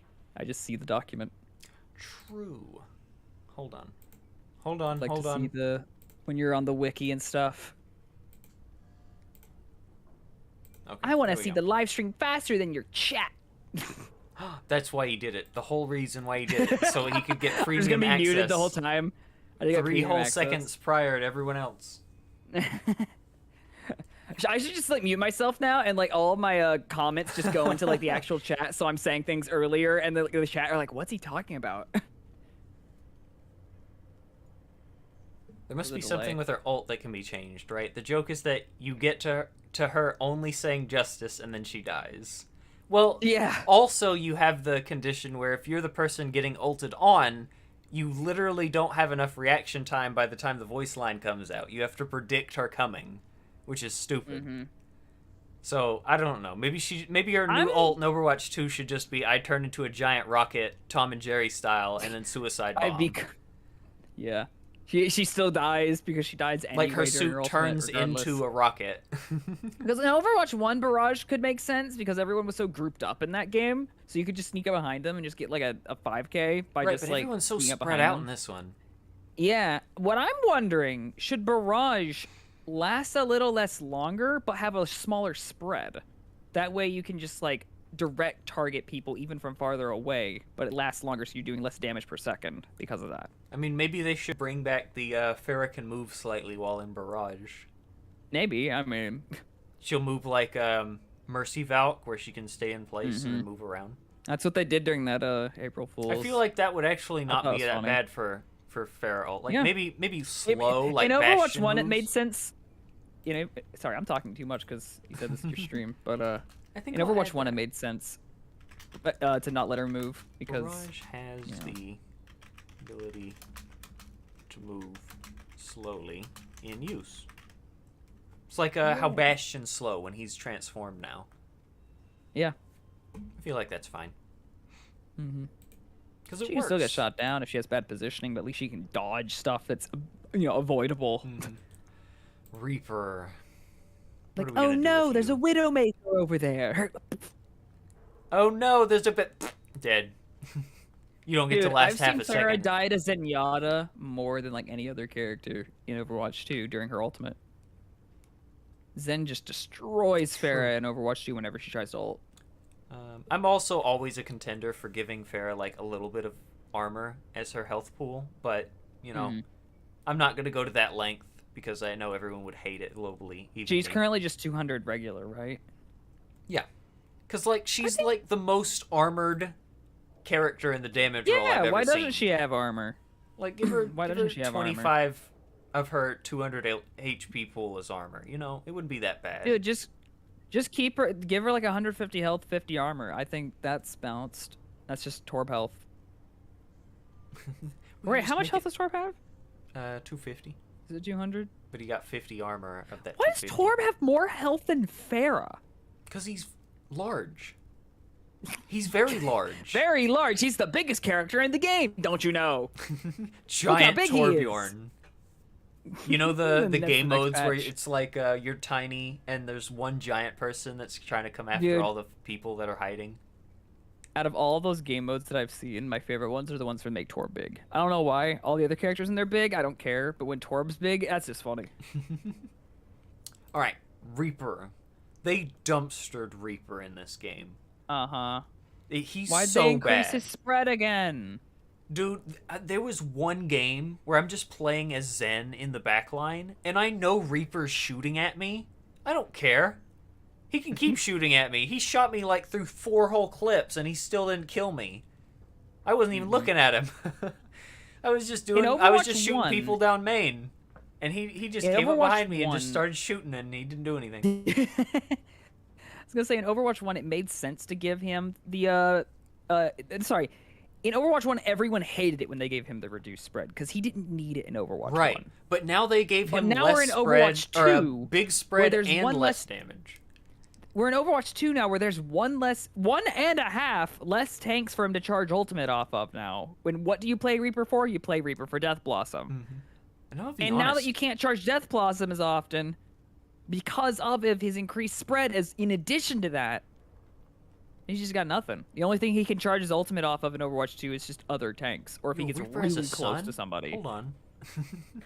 Reaper Yeah, has a son. I didn't unnamed know son. this. His son's name is unnamed. Let's see. Unnamed Reyes. That's your name. Unnamed Reyes. Unnamed Reyes. But I'm gonna be honest, I'm not even afraid of Death Blossom in Overwatch 2. Like, yeah, that's the Yeah. thing. He's shooting at me. Oh, look, I died. Well, you anyway. can't, because again, people are less grouped up now. I don't think I've seen. I've very rarely seen Reaper get like a 3 or 4K in Overwatch 2 with that Death Blossom now. I've In very Overwatch 1 it rarely happened a seen lot because everyone was so Reaper, grouped up. period. Yeah, nobody wants to play him. You get that massive spread, nobody wants to use it. I don't know why that looks weird. Hold on. That's how you spell it, right? What? Nope. Repair. Repair. He's I didn't just even like see that. pear-shaped. There was Repair here. There was a meme from The Flash. I just started watching the Flash seasons, and the elongated man, he's like a stretchy superhero in it, and he had to take the shape of a pear, and somebody made a meme of him in the movie, and it was like when you're trying to rescue people but you seedless, and it made me laugh for so long, and it just What? made me think of Reaper in the shape of a pear as that meme. Repair here. Repair. Anyway, Reaper suggestions, I would say he either needs to get his damage back or his spread, preferably the spread, because it's better. Because it stinks that Reaper has to go through 4 clips just to kill man. He's the death. So I wanted to bring up. You really think Junkrat should have the slow trap again? Yeah, I feel like he should have the slow trap. And I know that's so weird of me thinking that. But anyway. That is weird, but I can see where you're coming from with that. Like, I feel like that fits Overwatch 2 so much better. Yeah, because if sitting still for 1 second in Overwatch 2 is majorly detrimental now, because you need constant movement in that game now. Which is odd, if you because in are Overwatch in a 1 I Junkrat thought trap- you'd need more movement. Dude, Doomfist with his guard up dies when he's a Junkrat trap. I know. He just gets targeted so hard because he can't move. That's like his whole thing. It's the movement. Anyway, so Maybe I'm it's- gonna make. I like how they did it now, another where the trap can table. be thrown farther now. I like that. Where they either need to That give was him his old damage back. Give him Oh yeah, because it does extra damage Old still too, doesn't it? damage. He does like 80 damage a shot now, which is stupid. He can't even one-shot Yeah. somebody anymore. Or give him his old spread, which I'm Yeah. preferencing over the damage, because 80 damage Me with too. the spread is just like Junker Queen now. Junker Queen Yeah. has more damage per second than Reaper, imagine. Mm-hmm. Imagine Sad. being able to do more damage than death. Makes you wonder. Yeah, what do all you the think? Reaper mains moved over to Junker Queen. Pretty much. That's why they nerfed Reaper, just so that Junker Queen gets more playtime. So that she can have a better spotlight. Well, joke's on them. We're going to have a Junker Queen every game for the rest of Overwatch 2. At least one team's going to have a Junker Queen on it. Alright, Yeah. did you have any suggestions for Reaper? Because I think that's the only ones for Not me. really. Not really. Mine back in Overwatch 1. In Overwatch 2, I don't need it, but Overwatch 1, I always made the bit about like his damage should ramp up in Death Blossom instead of just instantly being like, "You're dead." But you complained about me saying that, like, no, he would just be awful then. I'm like, nah. That was my preference, my biased preference, because Death Blossom is just so unpredictable sometimes. Well, that's But, because, like, if you made it so that his damage had to ramp up to the 170, he would get stunned before he even got up to, like, 50% of that max damage. To be fair, though, Overwatch 2 doesn't have stuns as much as Right. prevalent now. So Yeah, but maybe they the still ramp up damage would dumpstered fit him. now. But he's still dumpstered, yeah. I think they should give him, like, a right-click that shoots both guns at the same time. That's Just like- it. like- That's the thing.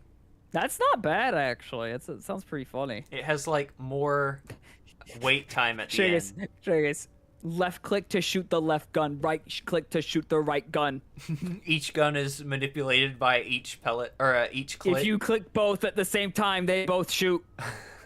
They each have their own clip.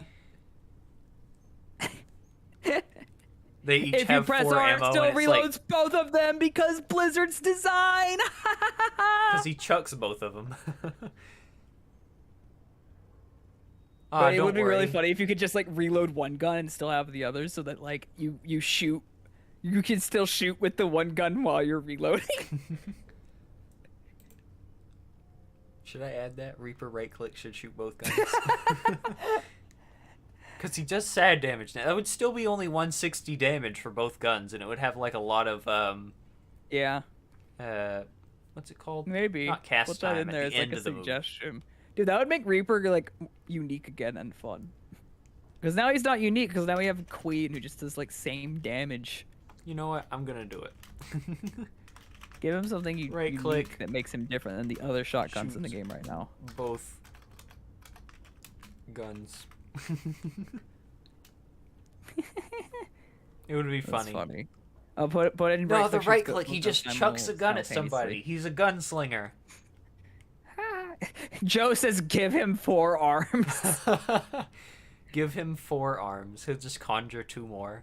They can have like the small guns, like he has in that one emote where he pulls out tiny guns. I love the tiny guns in that emote. Because I was like, where did they come from? Why does he have them? Oh yeah, I haven't been adding plus or minuses. Oh, like nerfs and stuff. Yeah. Is the slow trap a nerf? Yeah, it is. It's a nerf. Yeah, it is a nerf. Slow trap is definitely a nerf. And then this one would be a buff for May. Being a tank is also a buff. Let's be honest. Let's be real there. However, you'd have to nerf her damage to compensate for it. So. Oh, of course. She shouldn't be doing 100 damage anyway as a damage person. Yeah, she already shouldn't be doing that. May does way too much damage. All right. Next is Sojourn. Oh, well, why don't you just weaken her with Moira's new orb? Fun fact, May has a little ability nobody knows about called cryosis. Very small hidden Easter egg nobody knows. May is facing down like every status effect in the game, a giant bomb, a 700-pound Australian, a man who can control gravity itself. She just takes a nap. It's fine. Alright, Sojourn, I think, is a little overtuned. I'm gonna be honest. I feel like she does too much. And I know everyone has complained about the disruptor shot dealing lots of damage. But to that I say, you are a bum. Stop standing in it, stupid. I think that the slow field is fine, but to appease the masses, I'm going to have to say we'll lower the damage a little bit. I think it's fine at 100 damage per second, but to be fair, it is a lot. So we'll say damage is 75 damage per second. I wouldn't even be against it being... Because what's its current damage per second? 100. 100? Okay, yeah, 75. That's the equivalent of being hit by May, right? Yeah. Like, I compare it to Dynamite because it's basically the same move but with a different purpose. In that, Dynamite already does 150, and that's almost guaranteed damage. This one you can just easily leave halfway through and not take any more damage. But no, everybody is always complaining about it. Of course they are. To that effect, I also think that Sojourn's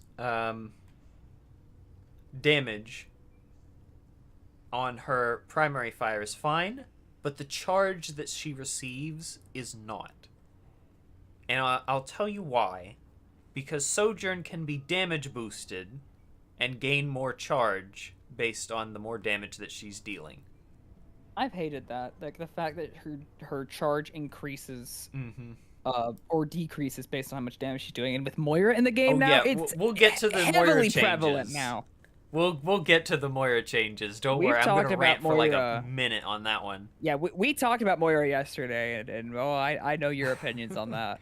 Okay, So for Sojourn, I will specifically make it so that whenever she deals damage at all, she'll gain a flat rate of charge, unless she's hitting something like a barrier, in which case it'll deal half charge.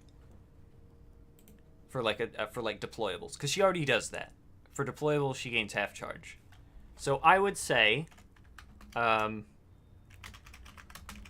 damage boosting, Boxing. Sojourn does not increase the charge she gains. I feel like that's fair.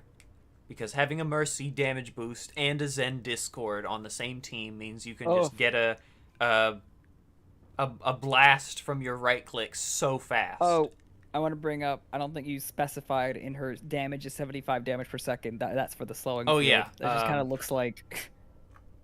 yeah. Disruptor shot damage. There we go. There you go.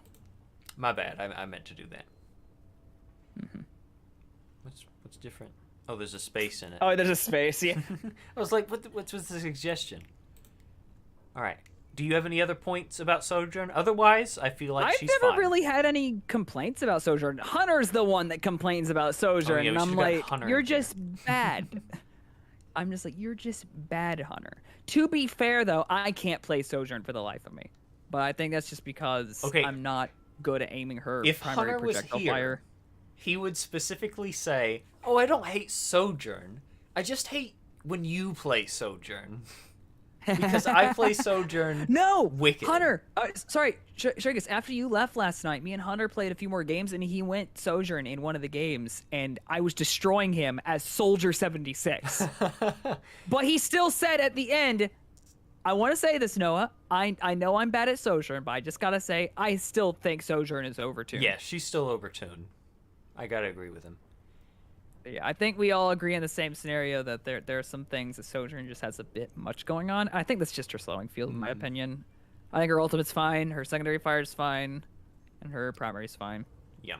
As much as I hate aiming her primary, because I can't aim a primary projectile fire shot. How do you not... How do you have the incapability of aiming her... Oh, you have lag. I should have taken that into account. But I have her lag, primary fire is so easy to actually I have bad internet. hit. It's surprising. Well, then how do I question? How am I able to headshot people as Mei? How do I do it? It's magic. I'm a Mei sniper. It's the only projectile I can, like, significantly hit heads with. You know what? Correction. I think I have decent Torb aim as well. Hot Cheetos. Hot Cheetos. All right. I can't aim as Hanzo, though. I just can't. One last change I would make is right now, for however much charge you have on the screen, you multiply it by 1.3, and that's how much damage you'll deal. I think it should be 1.2, maybe 1.25. Because well, the whole point of a railgun, Shrig, is if you hit the headshot, it's gonna kill them. Right. So if it's 1.25, that's the same as like a Hanzo headshot. It'll still kill somebody, like a Reaper or a Mei. What would that do for calculations for, like, armor against, like, Torb and Brigida? That's what I'd have to figure out, because right, they changed how armor works. I like how they changed it, because it made calculations I hate how they changed complicated. I like it. Just because something's you can easier to understand doesn't mean it's more effective. Because of the armor nerf, you can actually kill Brig with a Widow headshot now. You couldn't before. Okay, no, it wasn't that complicated.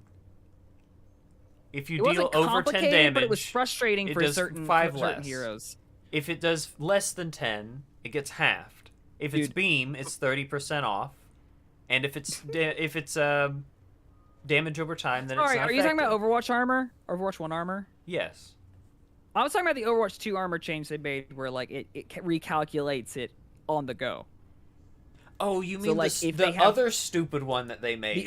The other thing. I liked that one. I don't even understand if they have what 10 that armor means. and you do 50 damage, if you have 10 armor and you take, like, 100 damage, the damage reduction will only apply to the 10 damage you dealt to that armor. So that 10 damage is reduced by 30%. Right. I don't get that. At what point are they subtracting the 30% off of the armor. Because if they just take a portion of it and say, oh, this was the portion it took to kill the armor, then that's still the same 30% of the damage. No, it's not, because if you hit them... Okay, what is 30% of 100? 30? Yeah. So that means if you hit body shot somebody with 100 damage, it would instead recalculate that 100 damage to 30 damage when they only have like 10 armor remaining. Right. Okay? And that's one they of the changed discrepancies it I didn't like. So that if you hit them with 100 damage and they have 10 armor, only 10 damage will be reduced by 30%. So where does the other damage it takes to kill the armor come from? It was prior to that. So like they had already been reduced down to health is what I'm saying. So a better example is literally the Widowmaker scenario. So does it only take like the exact amount of damage that it would take in order to kill the armor and reduce that, and then the rest would carry over? That's the amount it reduces. That's probably what I should have said to begin with. It only reduces the amount it should have taken to take out that armor. Because like the way it was worded was the rest of it didn't make any sense. I can. It is a little weird, but yeah. Where is it? Oh, it's in beta. For the final hit that would deplete a hero's armor pool is now dynamically reduced. See, this is the example that confused me, because if they have 1 armor, and they took 100 damage, it would instead be reduced to 70. That's how it used to be. But now they would take 99 damage, and I'm thinking, you can't just take 30% of 1 damage and then call it a day. No, they're reducing what specifically would have been... I feel like this was just a bad example. I mean, 30% of 1 is less than 1, so they round it down so that then it goes down to 99. That's what that means there. Right. It was just a bad example, and they worded it poorly. Yeah. But it is dynamically reduced, and I kind of liked that change. Still, I think that armor should work as old armor in Overwatch 1. Just because something's complicated doesn't mean it doesn't work. I know. That way we can undumpster Reaper, make him good. If you want new players to learn your game, they have to go through like if they want new literal players math to learn the game, they figure should it have out. played Overwatch 1 when there were less people in it. It's like, do you know how many hero interactions you're going to have to go through? Like, oh, can Sigma Rock go through Diva Defense Matrix? You know, nobody's going to know that just intuitively. And yeah, there's nowhere in the game that specifically says how armor works, but still. This is why I say Overwatch 2 needs to have a tutorial for each hero. Nothing to go in depth about their mechanics, but they need tutorials. Because the stinking one with the soldier running around doesn't even have his gun half the time. We better get an update in Season 2 or Season 3 that just adds a tutorial for every hero. So all these newbie, like, 5-year-olds that are playing on their brother's Xbox open the game and go, I want to know how to play the cool soldier man. And then they open that. Well, I mean, there's already a tutorial for soldier, I guess. So... Nah, let's face it. They're gonna play Wrecking Ball, and then they're gonna Wrecking Ball my day. I know how to play the ball. He's cool. I'm gonna play the hamster. He's cool. All right, moving on. Soldier. Soldier does. I don't think I have any qualms with Soldier. He does 1 too much damage. That 1 point of extra damage is too much. That is the thing I brought up in Overwatch 1, but at the moment, I'm not sure if I agree with that now. He's fine now. I'm always gonna complain about Biotic Field healing too much, because like sometimes that's more than sole support characters. But I actually think Soldier's in a really good spot. His ult might need to be changed so that he doesn't have a fall off on it anymore like he used to. But other than that, I feel like he's fine. Even with I'd agree. The I've never like complained about Soldier in Overwatch 2 as much as I did in Overwatch 1. So if I had to change anything about Soldier, it'd probably be because he heals too much. But even then, it's fine. Maybe. We'll make it destroyable because it can't be destroyed. We have to destroy the little soda can. You gotta shoot the tiny little can. It has like 50 health. But I feel like Soldier's fine in that one. Yeah. Soldier. I feel like he's fine. What button did I just press? I like Hope it didn't I do like anything. I know Joe said this a while back, but I just wanted to read this. Hunter is Hunter. He hates everyone, even other ashes. Hunter's favorite line. If he had a line that would be his like a superhero quote, his would be, "I am the bigger pain in the ash," because he plays Ash, and it's really funny, because it's like He said took that us. before. I swear I've heard him say that before. After you've told him to say that. Yeah, that's his voice line. That's Like his. you brought it up, and now he has said it occasionally because you've brought that up before. That is his voice line. If Hunter would be put into a video game, if you select him on the character select screen, he would say, "I am the bigger pain in the ash." See, Noah, it's funny because Tookus. Lucas, bum bum, booty. All right, Sombra. Where to start? All right. First off, for hack, no. Yeah. Okay, first off, hack should not deal 40% damage. It should be 30. And You I'm mean so EMP. confident in this. Oh, sorry. I thought you were talking about like their max. Their like Sombra. EMP does the health percentage thing. Hack. I could see the 30% complaint as well. She melts tanks too much. Either you reduce how much damage hack boosts her by, or you reduce her base damage. I would prefer the percentage reduction overall. I would also prefer the percentage reduction. So first off, hack should deal 30%, not 40. I've played Sombra. I know how hard it is to still kill people as Sombra because the supports support each other. And even then, I'm saying it's too much damage. Mm-hmm. Moving on. I think that the hack only hacking people for 1 second is also dumb. But EMP hacking people for only a second is even more dumb. So if I had to choose the more evil of the two, I feel like EMP should should disable abilities for 3 seconds. I think they should just bring back old EMP. Like, just have it disable abilities. It shouldn't do damage. Because, yeah, Sombra can destroy barriers and stuff. I also think it's really weird that she does 40% of a current health pool. I think it's really dumb. That's a odd, like, specific thing. Like, before, destroying shield health was cool, but you could just employ that to shield health and over health. I don't think that would be that harmful. Yeah, you won't be dealing any damage to Rein, but with the new added 3 seconds to disabling abilities, it would be better overall, in my opinion. So, Maybe. EMP should also not deal 40% of the health pool. Instead, it should get rid of overheal and shield health. Mm-hmm. Let's see how to write that. EMP no longer deals 40% current health. Instead, check marks as well, by the way. removing... Oh yeah, I also have to add in the positive or negative. Plus and minus. Yeah. Instead, removing shield health and over health. Mm-hmm. Of course, she, does damage to barriers, disables turrets, and Hammond mines and garbage. I love it. It's so funny. In Overwatch 2, if you EMP Bob, he still just kind of sits there for like 1 second, then pops back up like, okay, I'm back. No, he doesn't. He gets disabled for the whole stinking 5 seconds. Dude, when I played Sombra the other day, that is not what happened. If you hack Because Bob, I EMP'd him, he just popped back up and went boop, boop, boop, boop, boop, boop. Bob gets Like, disabled he for actually 5 got seconds. hacked. It did not happen to me the other day when Maybe I played you just Sombra, didn't I'm just hit saying. Bob and he was just shooting somebody else.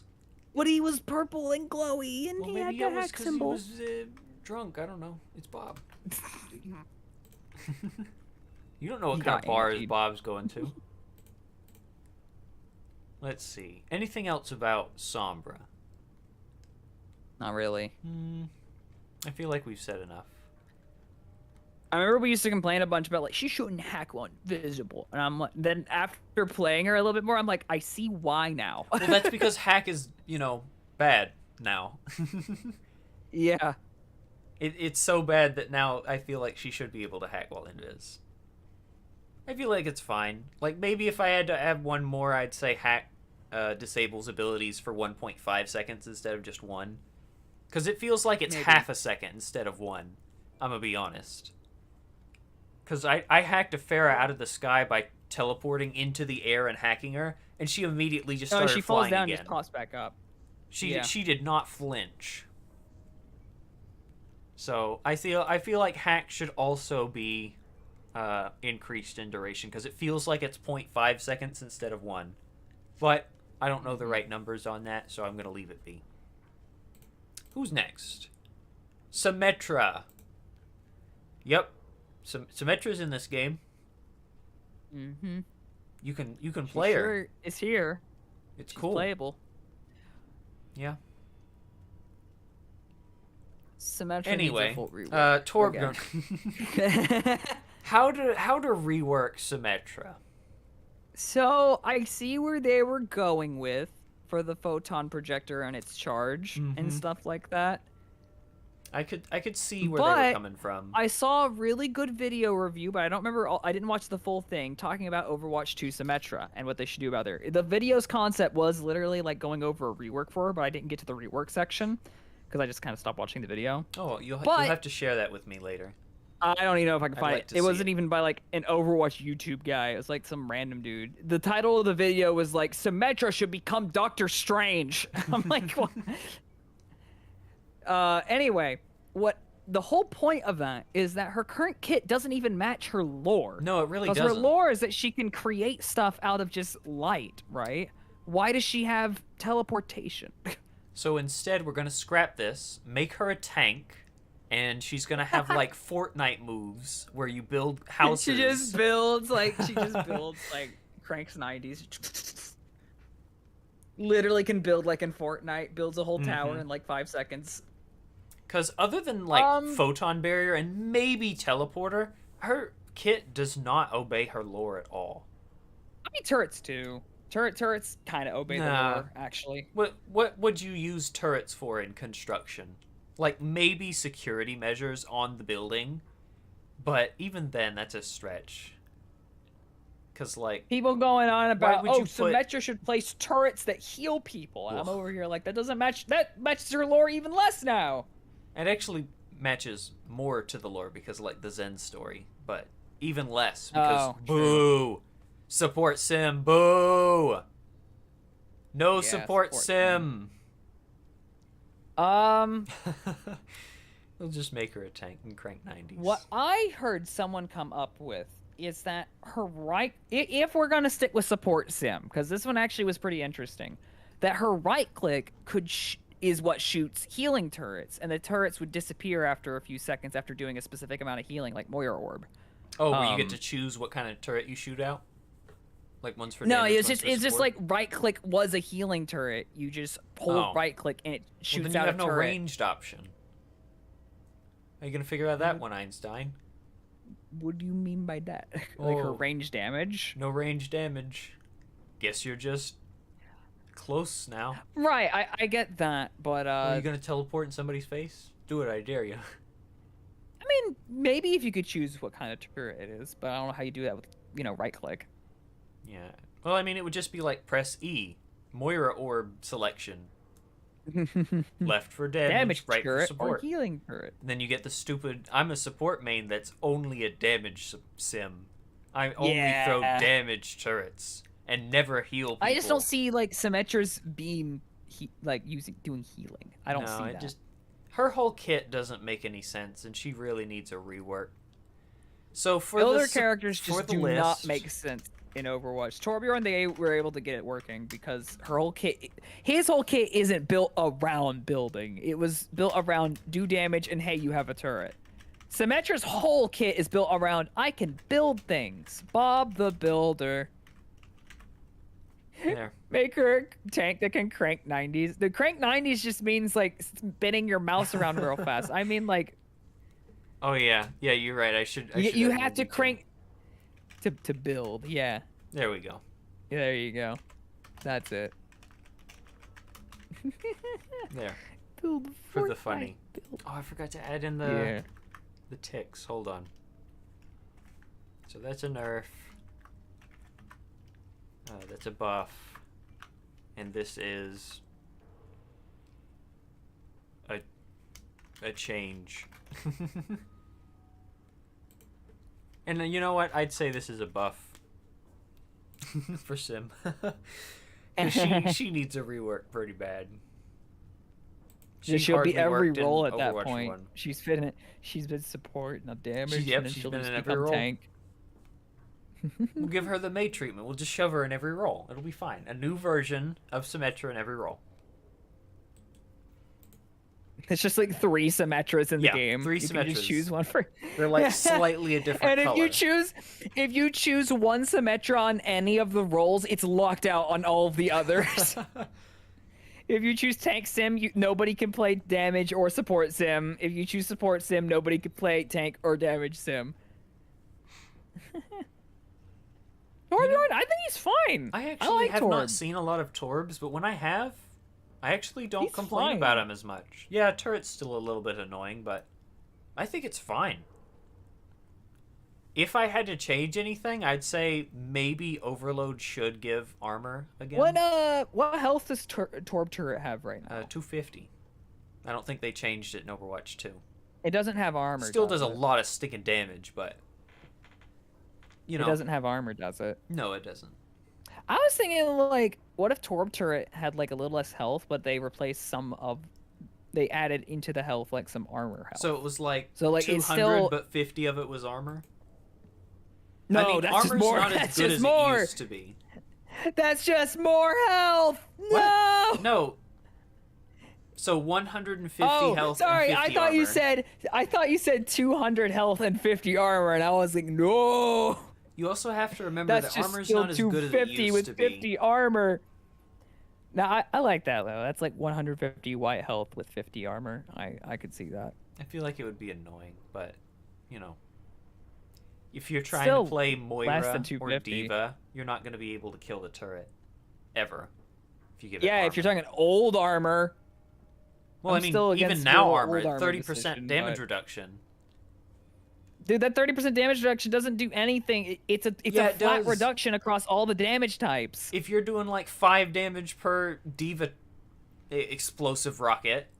Okay, okay, let's get into that because that's not how math works. Anyway, okay. Yeah, it is. Hold on. And It is you're only not. doing like Hold on. 2.3 damage per rocket. Hold on, I gotta get into this. This is actually frustrating me. 'Cause that's not how that works. Hold on. No, that's how damage reduction works. Yeah, it's 30%. 30% is okay. Yes, What's 30%. 30% of 50, Shregus? What's get this off my 30% of screen. 50?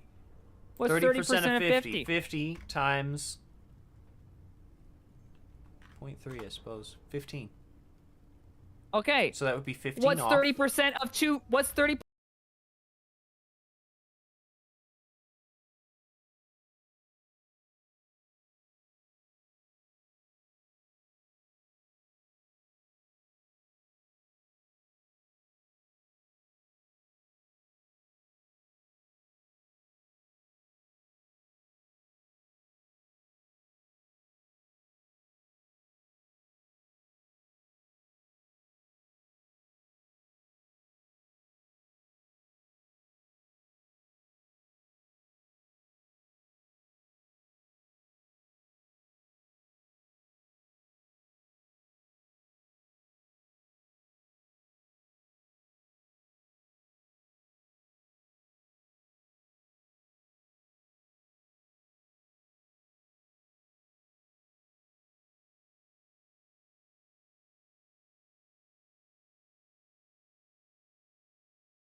Okay, my bad. I don't know how long the thing was muted for. I don't know when that happened. My bad. But you were muted on stream? Yeah, I don't know when that happened.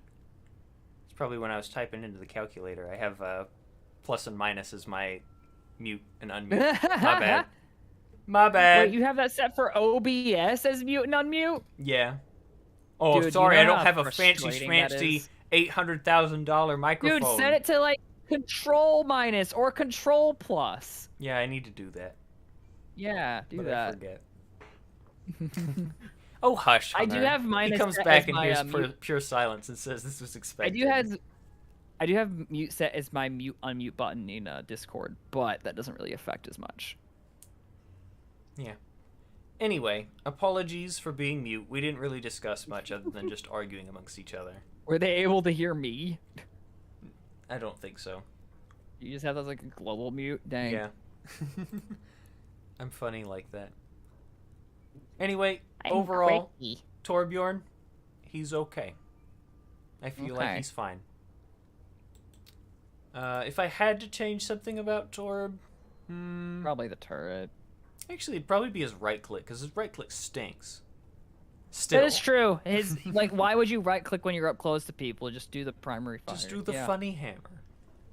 Or funny Actually, you hammer. know what? Just remove the right click and make it so that Forge Hammer is swappable faster now. You can just swap to it faster by I actually pressing wanted to right bring click. this up. I thought of it today, and I was going to tell you, Sugus. I think they should just remove Forge Hammer as a second weapon used altogether and just replace his quick melee with Forge Hammer. No. No. You do not want that.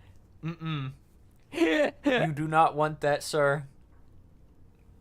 55 damage on an immediate ready. Didn't stop Zen. It would stop Zen. No, you wouldn't be able to touch Zen. No, I said it didn't stop Zen. Oh, yeah, it didn't They stop gave Zen. him Zen's the stupid, damage. man. Yeah. Which, by the way, we got to talk about that here in a bit. Oh, yeah, we'll get to that. So for Torbjorn, I would say make his right click better. I don't know how to describe it. Just No, we make- didn't have a heated discussion about how shields work. It was armor. Joe. Joe says we were having a discussion about how shields work. We were talking about armor. Oh, no, I don't care about shields. No, shields. Yeah, everyone knows how shields work. What are you Torb's talking right about? click needs to be better. And we were discussing armor. Armor. You were talking about armor. Armor is stupid. It should be Armor. Armor 1. Armor V1. Yeah. Again, though, nobody Just uses Torb's right change Torb's Like right that. click so that he gives armor again. click. Alright, next character. Next character is Tracer. It's like still the normal temp armor, not even temp health. He just like randomly can just give temp armor like in Overwatch 1. Come get your armor. Come get your armor. Alright, Tracer. Tracer's big dumb, okay? There's literally nothing that can stop her now other than tank ults, you know? She's do you really dumb mean? now. Why do they keep What do showing you me mean? ads? Stop showing me ads. You aim at her, you click her, she loses. Victory! Anyway. You headshot Tracer, you win. Alright, so Tracer is a bit overtuned in Overwatch 2. Yeah. She's very mobile, and unfortunately, there's not very many things to shut her down now. Because, you know, the one character that was introduced to shut her down, Brig, doesn't anymore, and instead is just kind of free charge now. So, that's a thing. Characters like You say to McCree, headshot Tracer. whose purpose is to shut down flankers, do not do that anymore because of the bomb. While it is a good shutdown tool for flankers, it's not for Tracer because I mean, she can it just forces go, "I out her don't think so." recall and just makes her run away, but... And basically the only shutdown for Tracer now is to get like one shot by Widow or Ashe or something. Mm-hmm. I'm sure Hunter's gonna... Oh yeah, Hunter just sent a message that said, Ashe can do that. Guess He what? just did. Not everyone is Ash Hunter! Not everyone is Ashe. Okay, so I don't... How would we change Tracer in order to make it so that she's less mobile. Because I don't want to just make it so that blinks take longer to get back. Because that's not the solution, right? I know everyone's going to hate me, but I still think that Brig needs her a little bit of stun on her bash. Just an interrupt. Yeah, maybe. Because, like, right now, Tracer and Genji, they just get out of hand. They can do almost anything they like. I'll be fully real with you. I agree, because, like, if Sombra can still have an interrupt move that just literally, like, interrupts your ability, why can't Brig just have, like, a half a second stun? Well, Sombra's is different because hers has to, like, channel and stuff. Mm-hmm. But I think that interrupts should also be something in the game. Not stuns. Interrupts. Mm-hmm. So that you don't get stunned out of a move, but you stop it. So that you can still act, you can still turn around and do other things. I would still say Brig having, like, a half a second stun is maybe valid. Ooh. I don't even think Kree had half a second stun. Hold on. Yeah, he did. Hold on. How long was it? It was like almost 1 second. Almost a second. What are you talking about? Maybe I'm even thinking less than of half a second. Like 0.4, 0.3. Maybe I'm thinking of like regular Brig stun. It's What's like her regular 0.3 shield seconds. bash? Where's shield bash? No, it's not. It's longer than that. See, 0.7. 0.75? Yeah, Who no, has, it's like, long. the 0.3 stun that I'm thinking of? I have no idea. Somebody does. Who else has stun in Overwatch 1? Reinhardt. Reinhardt. Maybe it's Doomfist punch, but then again, it's like you can still get hit into the wall. Where's the punch? I mean, you're stunned until you reach Right. the end of the punch. That's how that works. No, 0.5. No one has a 0.3. Who has the 0.3? Maybe it's. I don't think anyone Sigma's does. like You're making this 0.8. up. I think I'm just making You're up making stuff. this up. Mm-hmm. Yeah, Sigma's is 0.8. I've never heard of this. Give Brig like a 0.3 second stun on her shield bash. Okay, in my opinion, in Overwatch 2, there should be 2 categories with stuns, and that's tanks and supports. I think supports should also have CC. We already have soft CC I with agree. knockback. I also think that they should have Brig, some hard CC. Give Brig the 0.3 second stun, increase its cooldown, reduce the damage again, back to what it was before, where it did like pity damage, and reduce the range she can move at. Because that was another thing that she could like move faster with it now. But Tracer just gets to move for free. I think Tracer's fine. You just need some other stuff to counter her. That's like the thing right now. She's fine, but you need to build the game around her. The game needs to be built around her better. We need to have more options to shut her down. And unfortunately, we don't. So if I was to make a suggestion, I'd say blinks take 1 second longer to get back. Because that doesn't inhibit your going in, it inhibits your getting out. I know. I hate that though. I hate it. I already have something. trouble managing my Tracer blinks. Well, that's on you, internet man. So I'd say All else. blinks take 1 second. It hurts watching this. Yeah. Blinks have.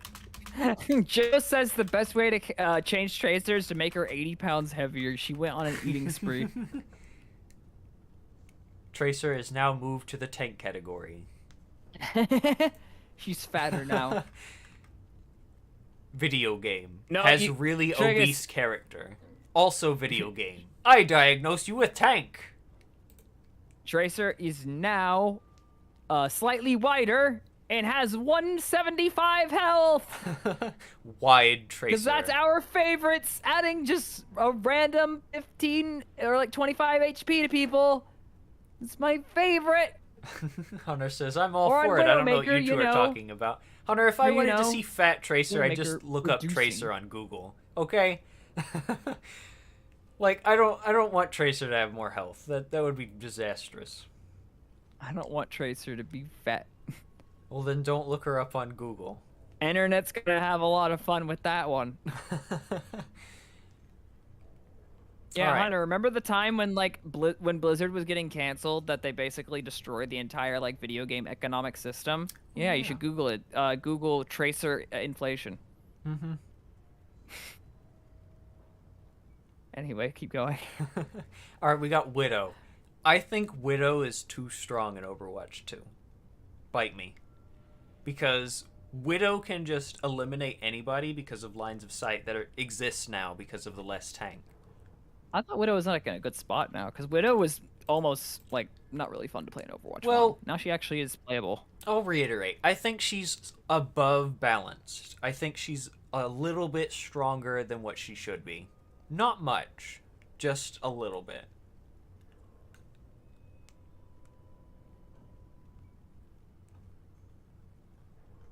Because Well, I think she. I'm all for don't giving know. her a second Venomine, though. Mhm, I've always me said too. that she should have 2. Venomine's just such a like afterthought ability. Just like, oh yeah, let me put this down real quick. But I think that Widow should have reverse fall off, where the closer that the target is to her, the less headshot damage that she deals. Maybe. Like the farther Maybe. away that they are, the more damage she deals. I think she should have reverse fall off. I agree, Hunter. Widow is not inherently strong right now. Are I you think she's in a kidding me? spot. I can play Widow. That says something. I mean, it's good. It means anybody can play her now. Yes, 'Cause, that's like, the problem point. with Not Widow, everybody should be able to play Widow. The problem with Widow before in Overwatch 1 wasn't the fact that you had to have aim to play her. It was the fact that you had to have like godlike positioning skills to play her. Exactly. You Now know? anybody can Now just pick you- her up and click heads. Well, because what happened with Widow before is once she shot a single shot, everyone knew where she was, and they were just like, target her! Because And you you just had always the have one- expenses of having people to You'd go out and always get have- her. You'd always have one dive tank and then one really defensive tank that would protect the team. So, like, while one tank's protecting the team, the other tank, like Wrecking Ball or Winston's, just going to go over and kill Widow. Or you But beat me now- and have Diva and Ball and go after the Widow, and you're just stranded in the middle of nowhere. And they don't But even now, kill the Widow. with the one tank, if you're going to go a dive tank to deal with the Widow, the rest of your team needs to compensate. Okay, we need to play more, little bit less aggressively now that our tank's dealing with the Widow right now. Well, So I think Widow's in a good spot. Put what you want, but I think she's in a good spot right now. okay. I still think that Widow has the incapability of being dived. You cannot dive Widow without dying. If it's a really good Widow, they're going to headshot you as you dive them. And for that, I That say maybe makes sense. If you're Widow gonna should give her the deal inverse less fall damage at off, close. it shouldn't be like a large percentage. I'm talking like, after like 5 meters is when she starts, or 10 meters is when she starts doing like regular damage. Well, yeah, that's what the reverse fall off would be. It would be like a soldier, but like the inverse, where everything after a certain period of time would deal full damage. Hunter, that one I do disagree with. I mean, yeah, DPS can dive her, but if you're a Widow with a really good aim, you're not getting dived. And we don't have the luxury of having a second tank that can go dive people Also, now. Machine gun should do at least a little less spread. I 'Cause agree. that thing Because sucks. her spread is stupid. Her spread and her machine gun is stupid. I don't think it needs more damage. It let's just see. needs less spread. Well, that would be nerf. So we'll say scope shot. All right, good night, has Joe. Reverse fall off. Joe said this quiet and relaxing rant made me nice and sleepy. The primary fire should have less spread. Mm-hmm. Decrease primary fire spread. And I'm always for Extra charge of Venom Mine, my second favorite. Venom Mine. Listen, my charge. favorite one was to give her 2 Venom Mines and like have Venom Mine have like a larger projectile speed so you could throw it into the back line of the enemy to reveal them. Venom Mine should I just always- that was activate on mine. contact. Yeah, that was my suggestion I made a long time ago, and I still stick with that. Give her give her 2 Venom Mines and increase the projectile speed on Venom Mines so she can throw it in the back line and just be like, boom, I revealed you, idiot. Oh, if there's one other thing as well, Widow may need a different ultimate or a buff to her ultimate. She needs a new ult, let's be honest. Because, like, hers is sad. Revealing someone... Guess what? Hanzo and Sombra can now reveal half of the enemy team on a cooldown. Because there's one less person, it's even worse now. Either that or reduce Widowmaker's ult charge significantly. So, like, she gets it every, like, few 30 seconds. I don't know if I agree with that one. Because Sights is still If she gets the ult off... It is scary, but if she got the ult off, then kind of like how Tracer gets ult off, then like maybe that could do some, maybe make up. I feel like they should make it last less longer, but have reduced charge requirement for it. I agree with that. Because So Sights feels like it lasts more forever. Sights feels like it lasts forever. What is it? 12 seconds? Yeah. It's like 12 or like 13 seconds. 15 or something. seconds. Oh my gosh, that's even more. Yeah, reduce it down to like 11 or 12 seconds, but make you it get 12 like a shorter seconds. charge on it. We make it maybe like easier maybe charge. 10% less ult charge. Yeah. I feel like that would be fine. Like if you're using it often. I still feel like she needs Feels like something more to the ult though. Can she charge another Infrasight while Infrasight is active? Like can she charge another ultimate? Not currently. No? Okay. Okay, that's what I thought. I want to keep it that way. Keep it that way. Keep it that way. Yeah. She shouldn't be able to headshot 3 people and have 40% for the next fight. Mm-hmm. Keep it that way. Alright. Finally, we're moving on to the supports. Let's start with Ana. I feel like Ana's strong, but not as strong as she could be. I think she's in a good spot right now, but you can explain. First point, with Sleep Dart, people should not be able to move out of being damaged from Sleep Dart as fast. I love that. That's like a new Overwatch 2 thing, though, isn't it? Where like if you wake someone up when they're asleep, they just can start moving before the animation's even finished. Because they can actually take actions before their model is done getting up. So McCree can roll and Genji can dash and deflect, and you wouldn't even know. Mm-hmm. Also, I'm watching like some Wii battle game down here with not the Wii. That's no. That's supposed to be the new Nintendo Switch sports game. So it's not good. Nobody likes it. Yeah, I didn't think so. It's not the Wii. The first one on the list people don't for like Ana. You know what? That's not the point of this stream. I was gonna go into a whole rant about Nintendo Switch Sports, but that's not the point of this Overwatch stream. No, that's not the point. I don't care about Nintendo Switch stuff. Waking people from Sleep Dart. How do I word that? People in the wake up animation from Sleep Dart or from being asleep should wait for the whole wake up animation to finish before being able to act.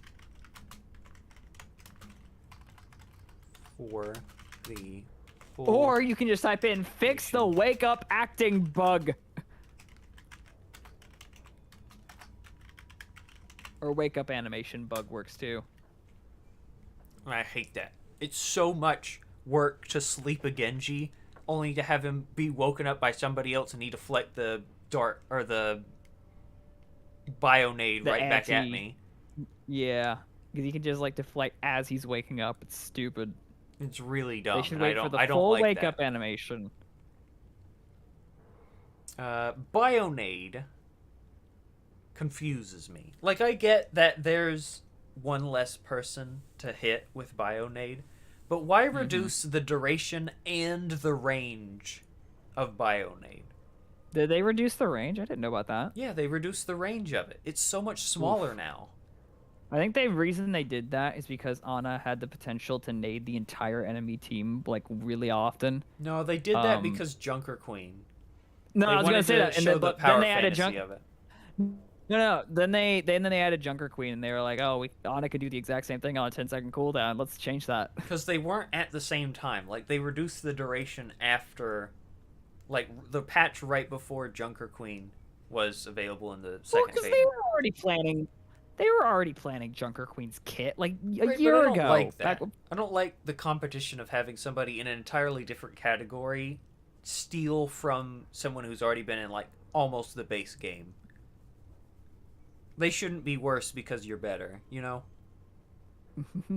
So I say It's we still make good it. though. Like it's still good though, even with the. Oh the yeah, rev- I'm the not saying range it's not reviews, good. It's still good. I'm saying we give it its extra meter back because it's stupid. Oof. I mean, I guess so. So Bionade gets +1 meter radius back.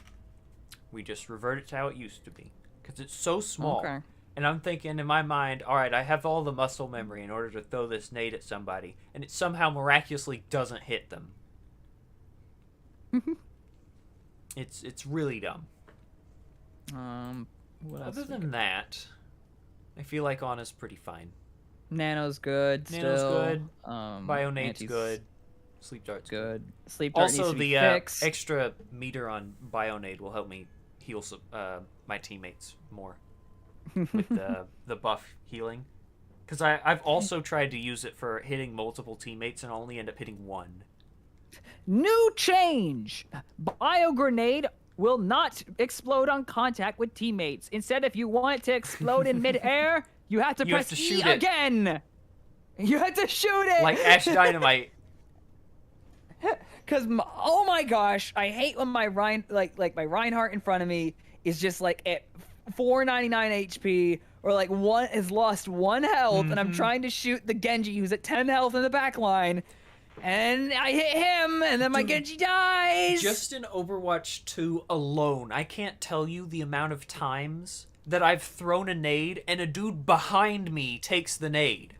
Like he just took one damage from a Diva across the game, and he took the nade from me, and I couldn't even see him on the screen. Hunter just said in chat what we're talking about. 1 meter radius minus 1 meter radius won't matter anyway because a teammate who needs healing always appears. I'm half tempted to say that it can't make contact with allies solely for the fact that who are you gonna hit with it? A Pharah in the air? It's not Baptiste grenade. Dude, I would just say you press E again to To self-detonate it. It just like detonates. But That way you that can't doesn't hit people solve midair. the problem. Because I know. then it requires another button press. But I've half a mind to was say making it a can't joke. collide with teammates ever, just because of the stupidity of some I fat wouldn't because monkey there that got have in the been way. times. I wouldn't because there have been times I've been wanting to like there's somebody really far away and I throw a nade at them and it hits them directly. And Well, I heals mean, them. I'm even like, if you were "Yay." going to hit them directly, having it hit them like 0.1 second later by hitting the ground and having splash damage won't hurt them. The only scenario you'd want to hit somebody is if they're on a higher ground than you, and they're on a That's when ledge, I've and hit that's them. not a That's what guarantee, I've so done. you might as well not even try. I've done it though. Yeah, pretty I consistently. have too. It's just not advisable. It's like a waste of a move. You got like a 5% chance of hitting them because they're Yeah, a especially Genji. now with like the 15-second cooldown it's on. I knew Hunter would say this. I love the idea of Ana being able to shoot nade out of air. That would be funny. I wonder why Hunter likes that so much. If only there was a character that did something like that, you know? Something similar. But Anyway, it are we like good what with if Ana you're here? trying to heal somebody and you have to reload, you know, what are you gonna do? yeah. Who's next? Bap. Baptiste. Baptiste. That's not how Spell you it spell for it. me. There we go. No, that wasn't it either. Are you sure? Hold on. You spelled Baptiste. Oh no, it didn't. changed it. Dude, It's it the didn't same one. update on my end when it didn't update on my end. The screen share like lagged and it still just said like Baptiste. Alright. At first, when I was playing Baptiste in the first beta, he was really bad because nobody would be grouped up and I'd only ever be able to heal one person at a time. But for But- no reason at all, in the second beta, he's good now. And I Also, can't his explain it. regenerative burst change they gave him is actually really The good. regen burst they gave him is really good. And it's one I of the love few it. ones I'll applaud them on for the changes, because that was much needed for so long. Mm-hmm. And they did it in a pretty unique way, and I like that. Yeah. Everyone's gonna complain about Immortality Field, I know. But Well, I it needs to also stay in don't the think game. Immortality Field is fine. It's okay. Chill. You can kill people Immortality, after a few seconds. Well, oh no! I wasn't able to kill that dude because he's in an immortality field! Congratulations! That means the enemy Baptiste did his job! Mm-hmm. Woo! It's almost like you're up against a better player! Stop complaining! Imagine having the skill to throw that across the map, you bum! Imagine complaining about someone on the enemy team being more skilled than you! And everyone's gonna say, oh, it doesn't take very much skill. Yes, it does! Especially if they're like a Genji or a Tracer or some nonsense. Hitting them with Immortality Fields almost as hard as hitting people as Ana.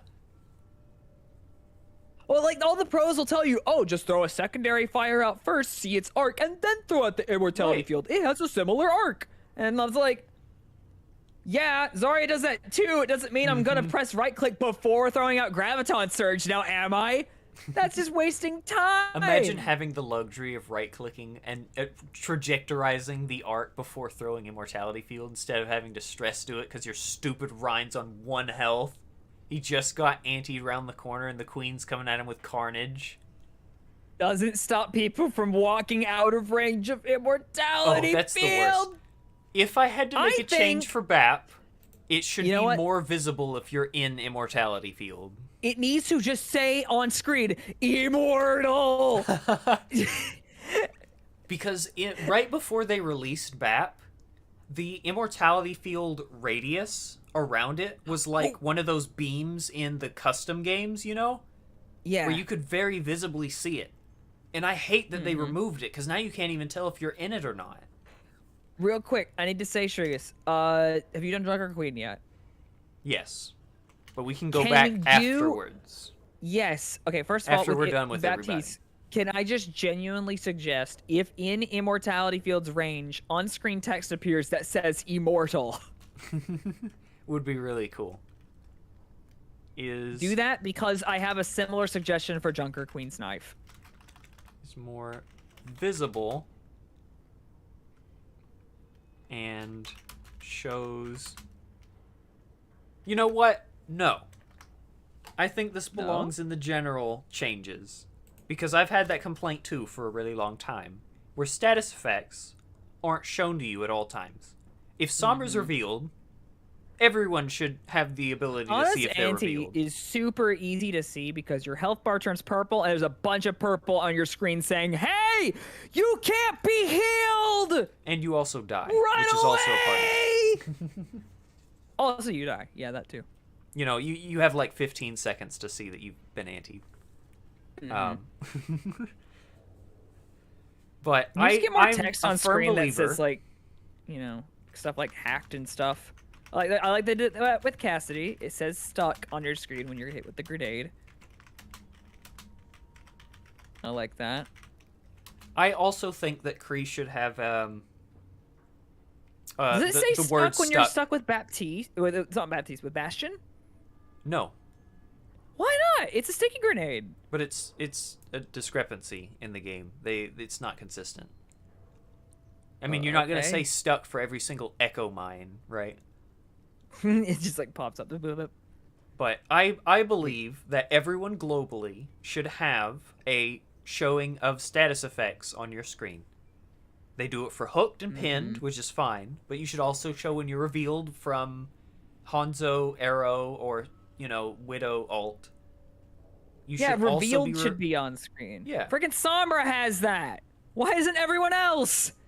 I'm a firm believer that we should have status effects on the screen. Paladins does this, and it's one of the few things Paladins does correctly.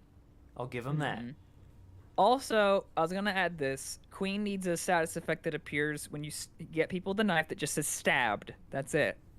Yes. Gosh, it's it hard to should know when be you got very that knife in apparent. you. You're right. I should add that. That's why I was saying you need to add that for You know, Queens. it goes under the status effect changes. Because I also Okay. believe that's a different status effect than just the damage I over mean, time. you want to be pretty blunt about it, because if somebody else ever reads this in the future, they're gonna be like, "Well, what kind of status effects? What counts as a status effect?" Because in reality, I don't really even think that Junker Queen's knife, nor does Baptiste's immortality field, really technically count as a status effect in Well, the sure it terms, is. in the eyes of the Blizzard devs of the Oh, well, Overwatch not in their eyes, developers. no. Exactly, that's why it needs to be specified. I'll put it up here. Including immortality field. I'll put some names. Bats, immortality field, queens, knife, stick. Because like I very I'd much call agree. It life stab. I think stab is a better terminology, because if you put stick on screen, people are going to think they have a tracer pulse bomb or like a Kree grenade on them. Stab feels better, like a unique status called stabbed. True. Because I also agree that Junker Queen's knife is not very apparent when you've been hit by it. I would almost say bleed should be one, but like bleed's not as apparent as everything It's else. literally from one character that just And has bleed 5 is different so forms much. of bleed. Dude, bleed is easier to notice than the stab itself. True. Why? There's not even an on-screen effect for being bled. Neither is knife, but You just look down. There's visibly a Trigus, knife sticking out of it. general game changes. Can we stop showing the location of an enemy when you are taking damage over time? When you get hit with Ash Dynamite, you know where she is because the damage indicator shows her position.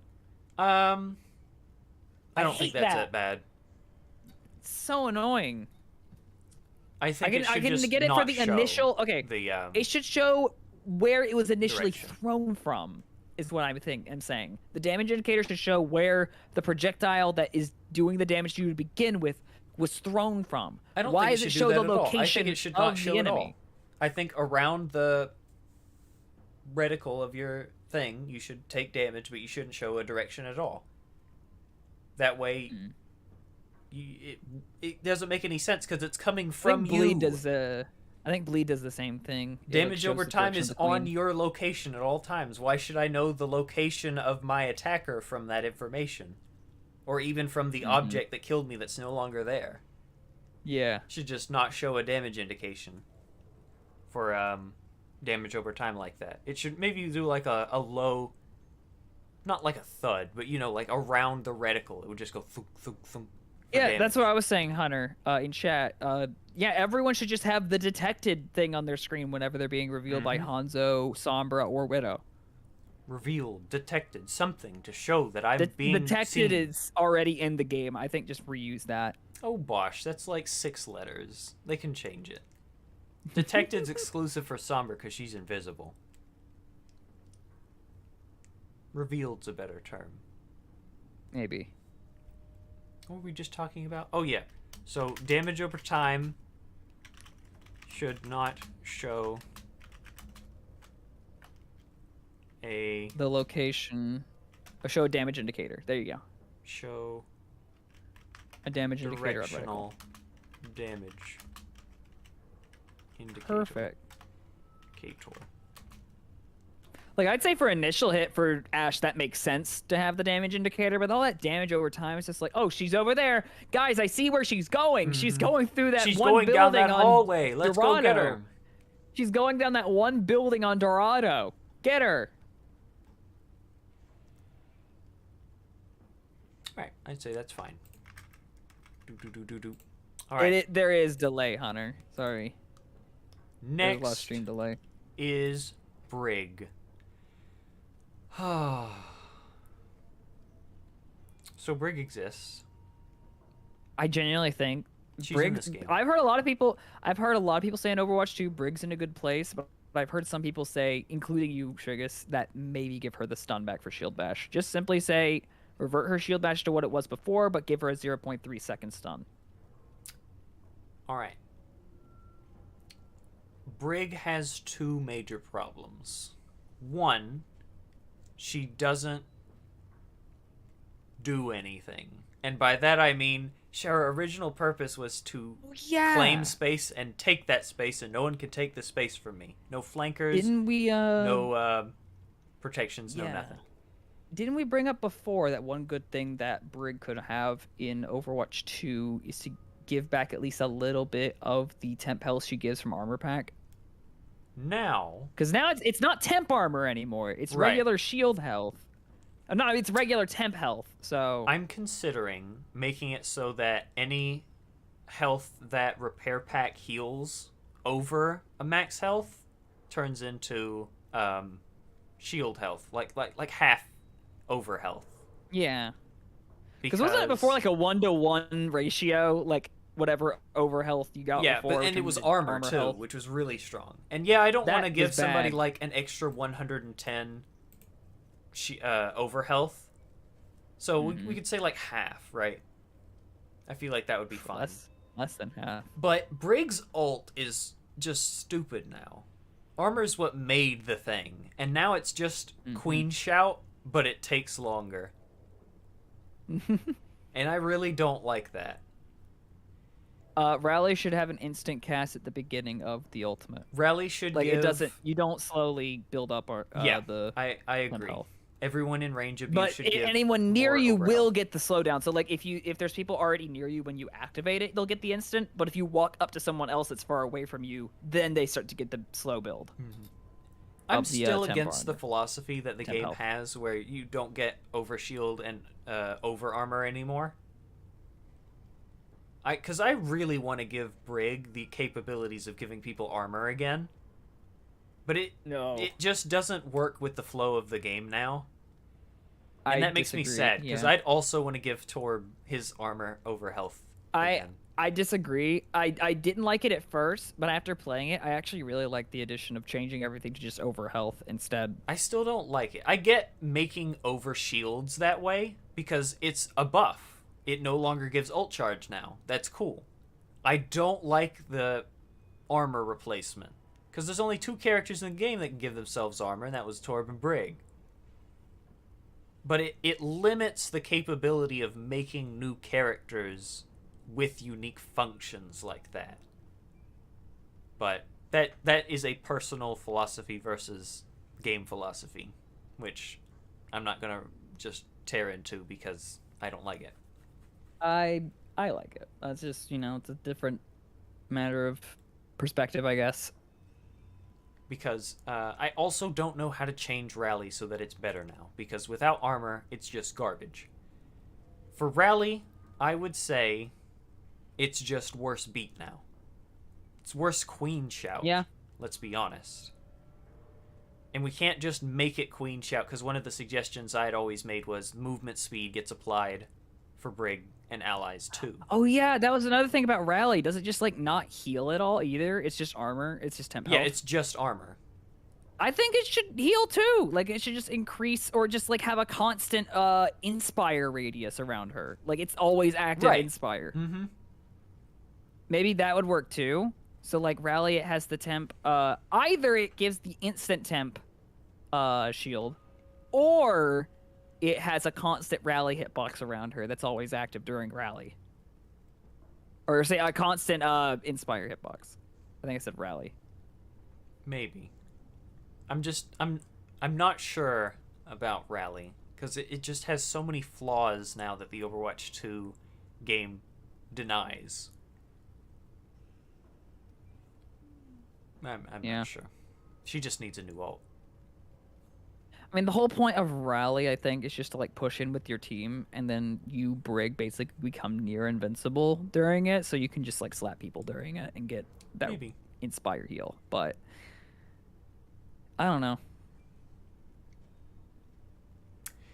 But one thing I know for sure is I would say that Repair Pack should be able to give over health a little bit from max health, and the That one Shield I Bash should agree have a slight interrupt to it. Well, specifically specify old shield bashes return back, but instead of the old stun, it's the a 0.3 second stun. Because her shield bash was changed drastically in Overwatch 2. It did more damage. It travels farther, shorter cooldown. Whoa! Very Dude, you big. could just ask me. I know how to spell all their names. I don't know how to spell my own name.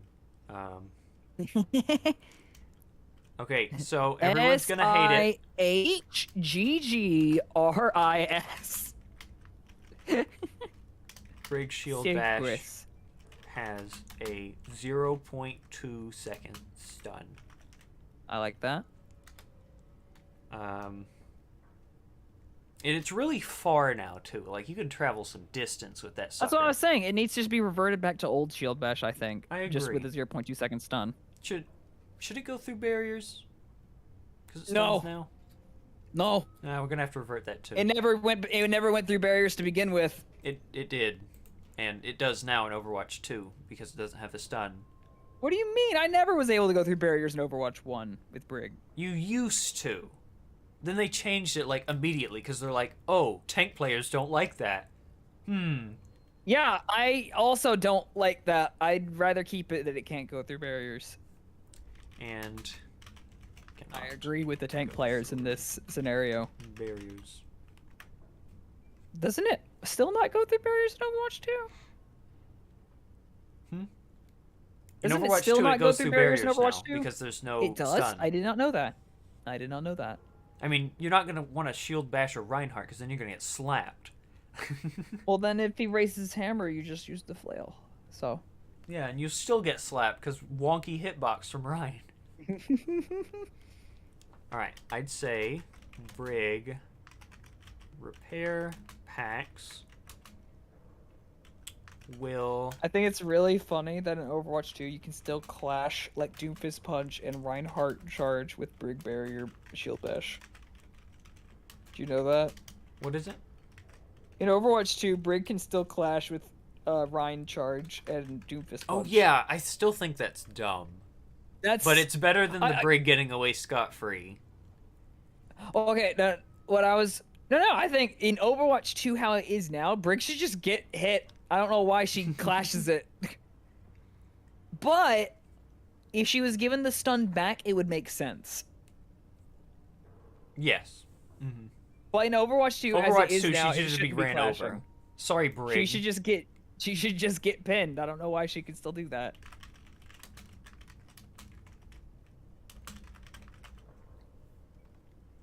And then... Can you specify if you don't feel like typing it all out? Can you just specify on Brig's Shield Bash that it also does less damage? Because I think people are not gonna like that it still does the damage it does in Overwatch 2. There you go. There. Inspire. I don't know how to change Inspire yet. I thought Inspire was fine. You don't like Inspire? Shout. All right, we got Lucio. You mean Rally? You mean Rally? Oh, Rally. I don't care about Inspire. Inspire. Your passive. All right, Yeah, no. but Without Rally could looking use at some work. it, how large is Inspire's radius? It's larger than Lucio's thing. I know that. How large is it though? Try to guess. How large is Lucio's? I can compare to that. I think Lucio's is 20. Okay, that's what I thought. I think No, Lucio's Rally was 30. like.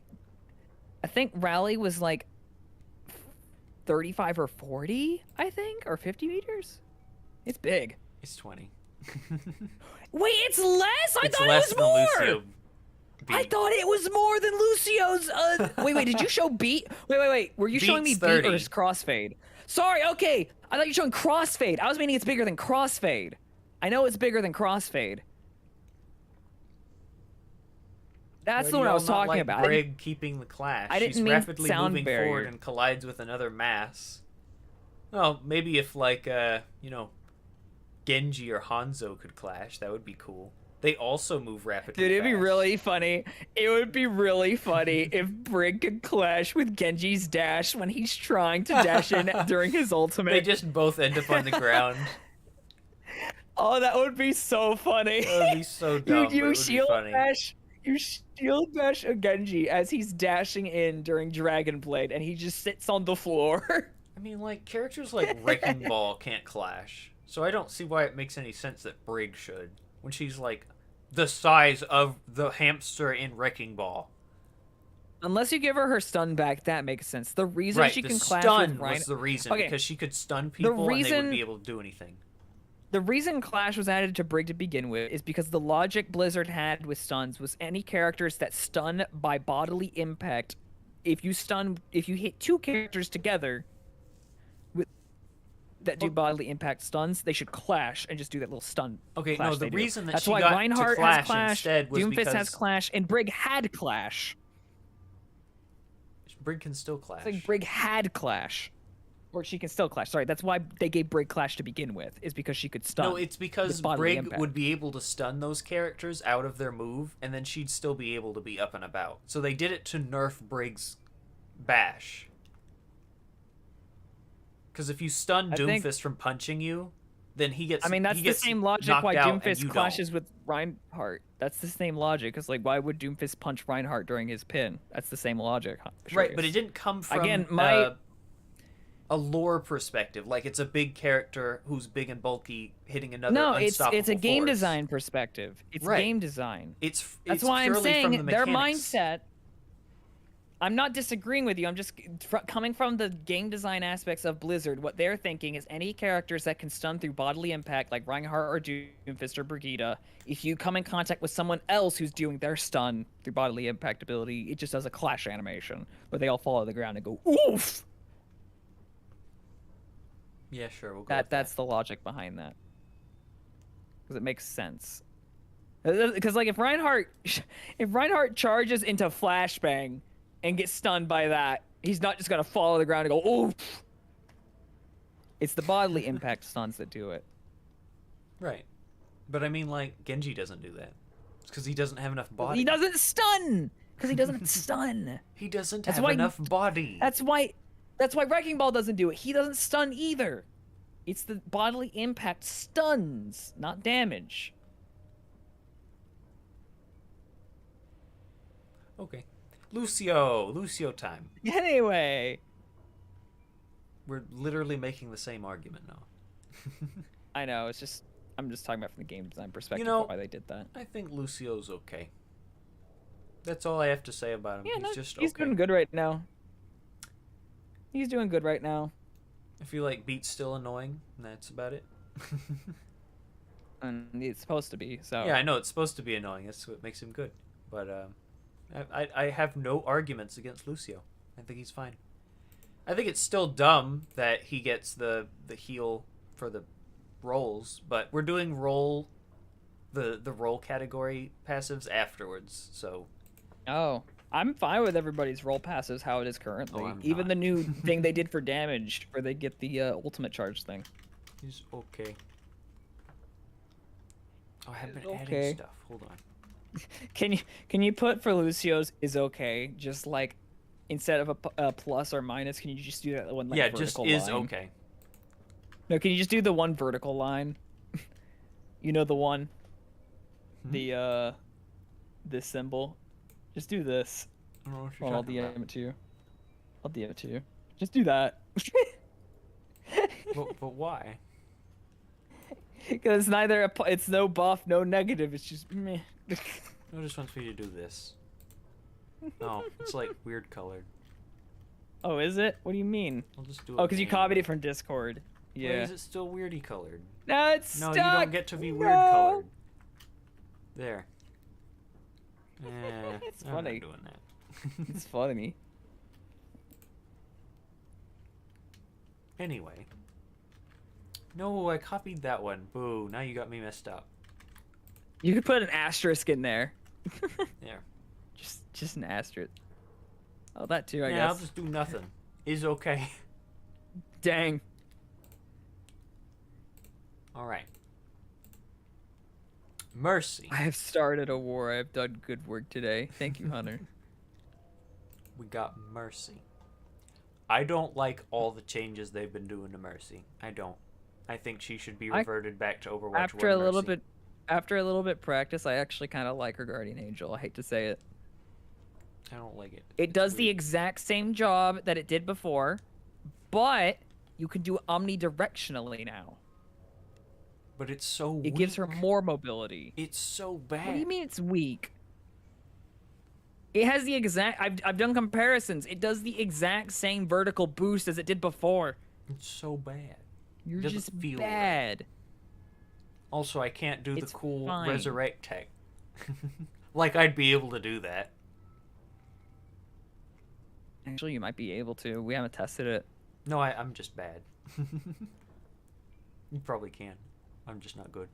You just look up or look down and hold S. Press space and E at the same time. There you go. All right. That's your tech. Now, I have 2 complaints about Mercy. And the first one comes in the form of the roll passive, which I'll talk about later. But the other one is that Mercy is incapable of doing any wrong, therefore her damage boost has never been addressed, ever. And everyone's always been adjusted to compare to that. So I say Mercy damage boost is 25% instead of 30. Suck it, Mercy mains. I hate you. I cry. And then we'll just make it so that her ult has the 30. Just like they did for her primary fire. Or it's I different. mean, that is true. They did do that where like her healing does more during ultimate. Mercy damage boost boosts 25% instead. And then in parenthesis, suck it, Mercy mains. Out of ult. And then in parentheses, as a quote from me, suck it, Mercy mains. Me. There. I said that. Mm-hmm. So, take Moira. that, all you stupid Mercy people who have gone through millions of years without any nerfs to the damage boost. Can you hear the phone, by the way? The phone's Yes. ringing. I wish it would stop. It stopped. Anyway, Are we on to Moira? on to Moira. We have... Dun dun dun dun. Alright, so let's go over regular Moira before the change that they just made for the stupid damage orb. I feel like Moira was in a pretty good place. Yeah. Didn't have any complaints except maybe her secondary fire didn't do enough damage because it still has the lock on. But other than that, I felt like Moira was in a pretty good place. Now let's look at the Overwatch 2 patch notes. Overwatch 2 patch notes, however, say another story. You know what, I'll just go ahead and pull them up right now. Yeah, the necrotic orb. I hate this for multiple reasons. Number 1, it doesn't have the same function in utility as the heal orb. I hated this. Every single time they've tried to change it so that she has utility, they change damage orb and they make it do some weird funky nonsense that nobody asked for. Oh, we'll just make damage orb attached to some random enemy if you hit him directly. That's a good idea. Who made this? Now the second one is that it blows up and any damage that people hit by it, their output of damage is reduced by 75%. Which is incredibly bugged, as we found out last night, in that half the roster can't use half of their abilities. That doesn't make any sense with how damage boost works in the game. Mm-hmm. So, let me pull up the roster here real quick. So, normally, For example, for a character like Hanzo, when he dragon strikes, the dragon itself can't be damage boosted, right? well, it can't be damage boosted after he's already shot. No, the it can't be shot. damage That's how that boosted, works. period. The dragons count as a damage over time. Oh, right. Okay, I see what you mean. The arrow itself can, because arrow's funny arrow headshot. But the dragons themselves cannot have their damage increased. But what Moira does is that she doesn't decrease the damage like damage boosting has worked in the game. Instead, it works more as a form of taking the sliders in the custom games and adjusting them so that that character's entire output. Everything in their kit does reduce damage. Right. Also, we did some testing for it. Sure, I guess I wanted to bring this up. Junkrat's Riptire can be reduced. I thought 'Cause I so. think we That's said it so didn't. dumb. You have to do it as he's casting it. When it's already out, it cannot be reduced. But if as he's casting it, it can be reduced. So, like, if I go to Heroes and I say Hanzo, instead of damage boosting his stats like in the regular game, the Weaken Orb instead takes his damage from a scale like this. It's the where it should be damage dealt. It should be damage dealt. It, like, removes his percentage. So it affects all of his character instead of just what should be damage boosted. And I'm sure they're going to fix it. But the inconsistencies, they had to go out of their way in order to make this work. Instead of just saying, like, negative 75 damage boost. Mm-hmm. They wanted you to use utility on Moira. Why not add it to Fade? They already tried that once, and I thought it was clever. It's because it makes Moira force herself into a bad position, which is not what Fade's supposed to do. If Blizzard's coding this, it codes damage boost in the way that I think they do, which is, if I am damage boosting this character, let these specific abilities they do gain a 1.25 damage multiplier, or 1.3. Right, it's like they have a stat that says 100 in it, and then they say, all right, I'm damage boosting you plus 30, so now it's 130. But instead it's like taking the slider from this, where characters that can't have abilities damage boosted are having them damage negated. So things like Riptire, things like Hammond Mines, things like, let's see, let's look at the roster. Things like Diva, what's the move? Diva's ult. bomb, self-destruct. Self-destruct. Diva's self-destruct is getting nerfed. Nerf this. Proceeds to get nerfed by Moira. Things that shouldn't be damage boostable should also not be damage weakened, in my opinion. I think it's really dumb for some of the things, like Hammond Mines, because you can hit him after he's already deployed them, and they do less damage.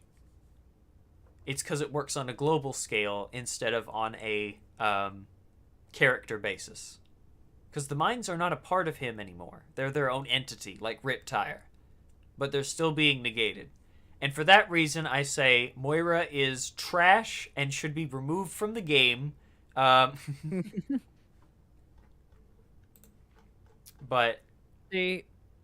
what's so funny is they added this damage reduction because they said, hey, all of our supports have some sort of utility. Why doesn't Moira? But so Moira's utility is her survivability. Game. It's like Mercy's utility is her survivability, but Mercy also has res. Wait, I've got to go real quick. There's somebody outside my house honking a car horn. I'll be right back. It's me. I stole your car horn. I wanted to let you know. Anyway, Moira should not have the damage boost, or the damage negation for her orb. And if she does, it needs to not work like that. It needs to work properly. Why am I still in here? So, for new Moira, to change how the Enfeeble Orb works, because I like the idea, it's just not executed right. My suggestion, hello Tailblazer, welcome to the stream, is that the orb is also really hard to use too. So, Necrotic Orb gets the following. So it will get +1 meter radius, which is a buff. It's easier to hit. It'll get the percentage of damage that it weakens is reduced to 50. Weakens down to 50%. You fool! That was actually an excuse for me to grab myself a cookie! What? You didn't grab me one? Here, you can have this half. And the cooldown is changed to 12 seconds. Also, I don't need to discuss this because we literally talked about this yesterday, and we both agreed this is a good idea for Moira. Mm-hmm. Because I like the idea as long as they make it consistent with the rest of the game. But I also have an alternative, which is my suggestion, which is the better one, the far superior. You can put a space in between it and just say "or." Oh yeah, I can do the table time, where we have 2 of them. I gotta get rid of all these. So this is the current for how it would function regularly in the game. Or we can go with my suggestion, which is far superior, which is making it act exactly like Damage Orb, but as it deals damage, it increases the percentage of weaken that it does. That one I like too. What's funky about Moira again? Oh, I don't want to have to explain it again. Just watch the last, 45 minutes of the video. Sure is Tailblazer. Can't explain anything to them. That's why I'm not doing it again. You can just watch the video a second time. Don't worry, I don't mind. You get more views. Tailblazer can just use Google and say Moira Overwatch 2. And you'll find it right there. Normal. Deals less damage. And literally the first result has like a news article talking about it. So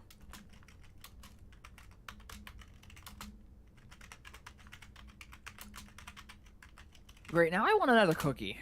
there we go. So basically it works just like how Damage Orb works now, but it also stacks on weakening over the duration that it's damaging you. Alright, there's only one more, and that's your boy, Zenny Boy.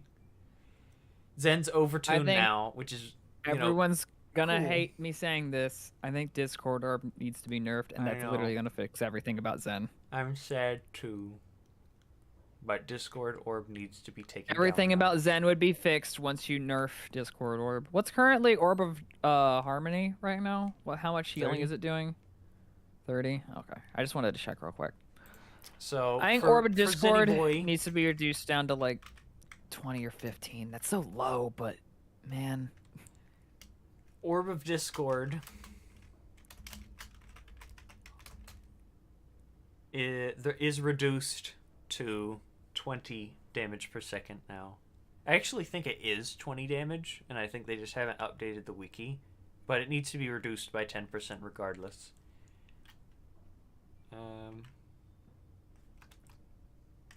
Reduced to by 10%. That way it covers both bases of if it's 20 or not, because I think it actually is 20. But Orb of Discord needs to be reduced by 10%. Big sads all around, but they actually made Zen 2 buff now. Imagine. A year ago, I wouldn't have believed it. And I'm also going to make another choice of 2. And that's regarding Zenyatta's kick. It either needs to have less range or less damage. I'm not going to lie. Because you can just hit people from a whole monkey distance away. I had a Zen kick me through his own monkey. That's a really long range. That's just... I swear they didn't change the range. It's just the same melee. No, they changed the range in one of the patches. Why? They made it bigger. Why isn't just... I don't That's know. stupid. Keep it the regular melee range. I also don't think it's intuitive that Zen does more damage with a melee. Because, who would do more damage with a melee? Zenyatta's metal boot. To be fair, Genji's knife. Or a monkey punching you directly in the face. I know. I always thought it was weird that Mei's mitted glove does the same amount of damage as Genji's jagged blade. Winston you know? And Genji. It doesn't make any sense. So my suggestion is the Zen kick. Make it the same. Deals 30 damage, or the Zen kick. I agree. Because the knockback for Zen kick is already really good. I'm fine with the knockback on Zen's kick is so good. What I'm not That fine extra with damage, is Zen being able to keep a tank into the corner of the room just by kicking him a lot. Not fine with that. I did that yesterday to a poor Doomfist, and he died from full health just to be kicking him. I ran out of ammo, so I had to keep kicking him in order to keep him there. But those are my suggestions for Zen. Otherwise, I think he's fine. He does a little bit too much damage with Discord. Does a little bit too much damage with his kick. It's too easily accessible. All right, the last part of the stream. Wow, I've streamed for a while now. 3 hours. Is the role passives. I don't agree with them. Now, the role passives are the ones that all of the characters get per whatever role that they are in. So if I just queue up and I go Reinhardt. Or maybe not. Maybe Overwatch can crash. That's cool too. Thank you, Overwatch. So if I press F1, you can see he has a passive called Roll Tank, which reduces knockback received unless ult charge is generated by taking damage. I don't agree with these. And I know everyone's going to hate me, but I don't. So let me just... Whoop, there we go. For the role passive specifically, I don't think they should be evenly distributed against all of the characters in that role. Specifically, the knockback for tanks... they do not take enough knockback. I don't like the healing for the supports either. I feel like the two that they suggested for damage is fine. But the healing that supports have is too fast and too much for regular supports, especially when they each have their own healing ability already. So, my suggestions for the passives...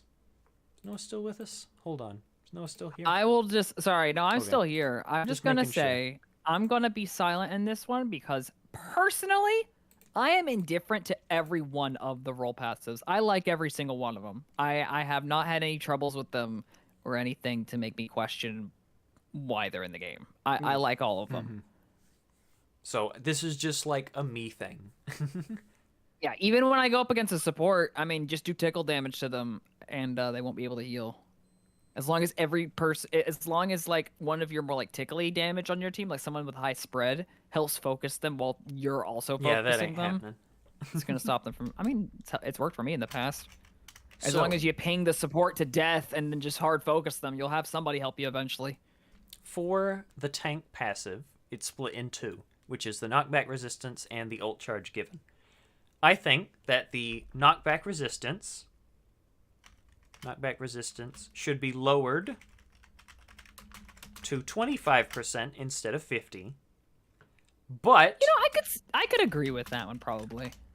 Reinhardt remains the same as 50 as part of his ironclad passive or whatever it was called. I will say this, Strigus. I actually agree with you. I'm saying this in support for you because remember, I did not like before the idea because they didn't do it, but I hated the idea because you and Hunter both kept suggesting it to let Tracer and Genji still have an additional speed boost. No, I never suggested that. Who did? I had somebody suggest. I to would. me, like, I definitely condone that, but Genji I and Tracer should that. still have an extra speed boost outside of the regular damage speed boost. Back when they had a speed boost passive. I would suggest that, yes, because their whole idea is to catch up with people. It was weird that Tracer and Genji were the exception of that rule, that they just had an extra passive. But if you give other characters in the other roles an additional passive, they've already like have Mercy that with currently Mercy. has the Mercy has the additional passive healing. If Reinhardt had it too, I would have been like, you know what, this makes sense. Why Tracer and Genji also have it. But the tank passive is not just knockback; it's also the ult charge given. Which, I will say they didn't have it. I'm just saying. You know, if they did have it, I would have been fine with it. I think that the ult charge should also be lowered and given exclusively to Roadhog. That he should have the full one. So you're saying like reduced ult charge in every other tank, but Roadhog gets the extra, like 50% or whatever it was? Because Roadhog's still an ult battery. I don't know how he managed that. Yeah, because of this new tank reduction thing, Hog has now become an ult battery in Overwatch 2. Like in Overwatch 1, 50% Okay, in Overwatch, for the ult charge now in the tank? I don't know what it is. Because I thought it was 30, but it might be 50. Either case, have I'm to going to look say it it's up. halved. Lowered by half. With the exception of Roadhog maintaining full. And yes, that means Roadhog will give less healing for your supports. But that's what you get for having somebody that can just one-shot everybody. So that's, fair. Dude, I just saw the most messed up take on Reddit just now. No. No, Reddit. it's an Overwatch we don't take do that though. here. No, it's Overwatch. I just happened to be searching up tank roll passive so I could find what the number was, and this popped up.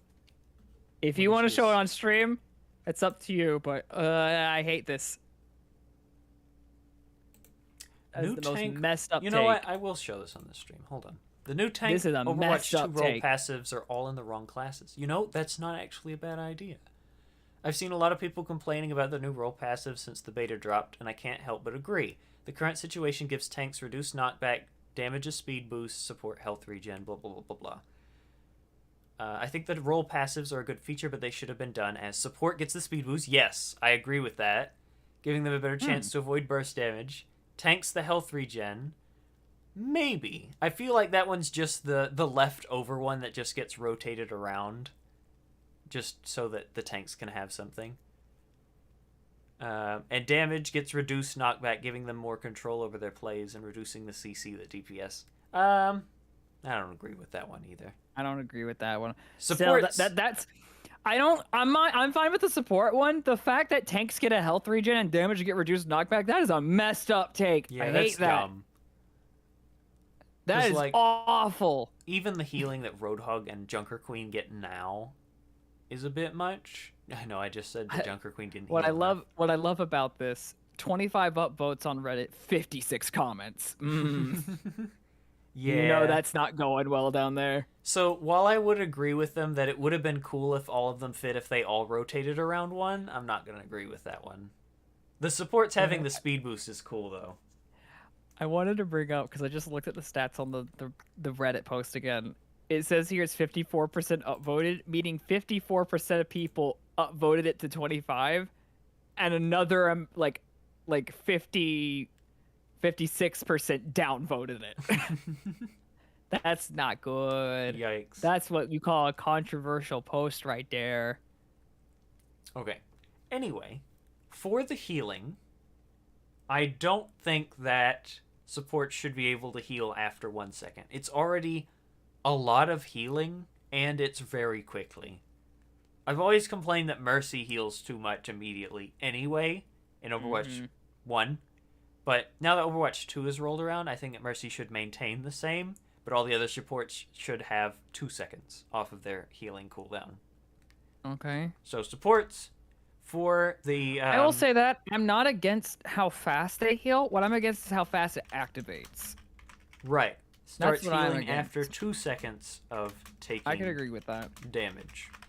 And then, of course, Mercy. Because, dude, Lucio's so hard to kill unless you have, like, a Diva or a Winston who can just spread damage on them. If you can just Lucio hit heals Lucio, himself it's fine. regularly. How am I supposed to kill him when he's healing himself when I can't see him for the half second around the corner? But they reduced his self-healing, but that still didn't help That doesn't much. mean anything. He still heals. Yeah. Like saying, oh no, Brig heals herself. Yeah. You know how long it takes to hold up that barrier and get to full health? Not very long, I can tell you that. Mm-hmm. So, yes, I think it should be 2 seconds after taking damage. Mercy should remain as the 1. Even then, I'm not too partial on Mercy being the 1. I think maybe it should be 1.5. But Mercy already heals more than the regular people anyway, so... Yeah. I'm fine with this. Damage, I don't really have anything to say. It's a speed boost and an ult charge change. I mean, one thing I'll just say really quickly, it makes sense for Mercy to have it because she's constantly having to stay out in the open. She almost rarely uses cover because she has to be like in the sky healing people.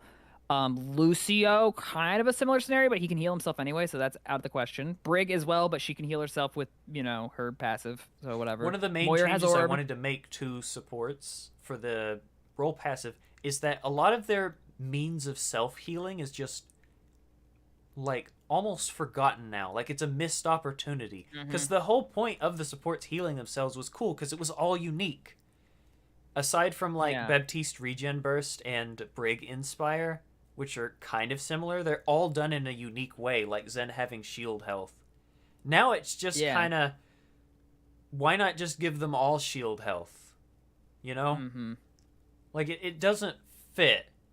We already have something with that function, like The how Zen idea was to has. keep from using your own cooldown when you could just be using that cooldown to, Right, and I help also hated support it your when own my other team. support wouldn't heal me or had died, and I was just in the back line thinking I was full health when I wasn't after 5 minutes of in combat, right? Mhm. So I'm not saying it should be gotten rid of entirely, but it doesn't make any sense to give Zen shield health if you're just gonna give him a regen 2. Like, you're Yeah. gonna have them both working at the same time? Why not just say Zen receives 2 times as much healing from the regen? Like, cut the middleman. Mhm. It's just such an odd thing that we already have a function in the game that does this, but they went out of their way to make something that does the same thing, but better. Because why not just give them all shield health? That's exactly what the thing is. Paste, cut, and paste. You know? Mhm. So that's my Yeah. gripe. That's my gripe with it. New addition. Ana, because there's the new weapon inspect button now. When Ana uses weapon inspect, she has the option to shoot herself in the face to heal herself. That would be pretty funny. Same with Baptiste. Baptiste can now shoot the Nerf gun sock into his face to heal himself. Trigus, the speed boost passive is gone for damage. They replaced it with a 30% save ult charge. Well, I know there's 2 of them, Hunter. I know that We there were are just 2 of talking about them before. We were talking about them before. But I don't have They any did. qualms with it. I have no qualms with neither of them. I liked both of them, but I don't want both at the I same don't want time. both. No. I feel like the One or the ult other. Both are charge good. percentage moving over is better for the health From of the game.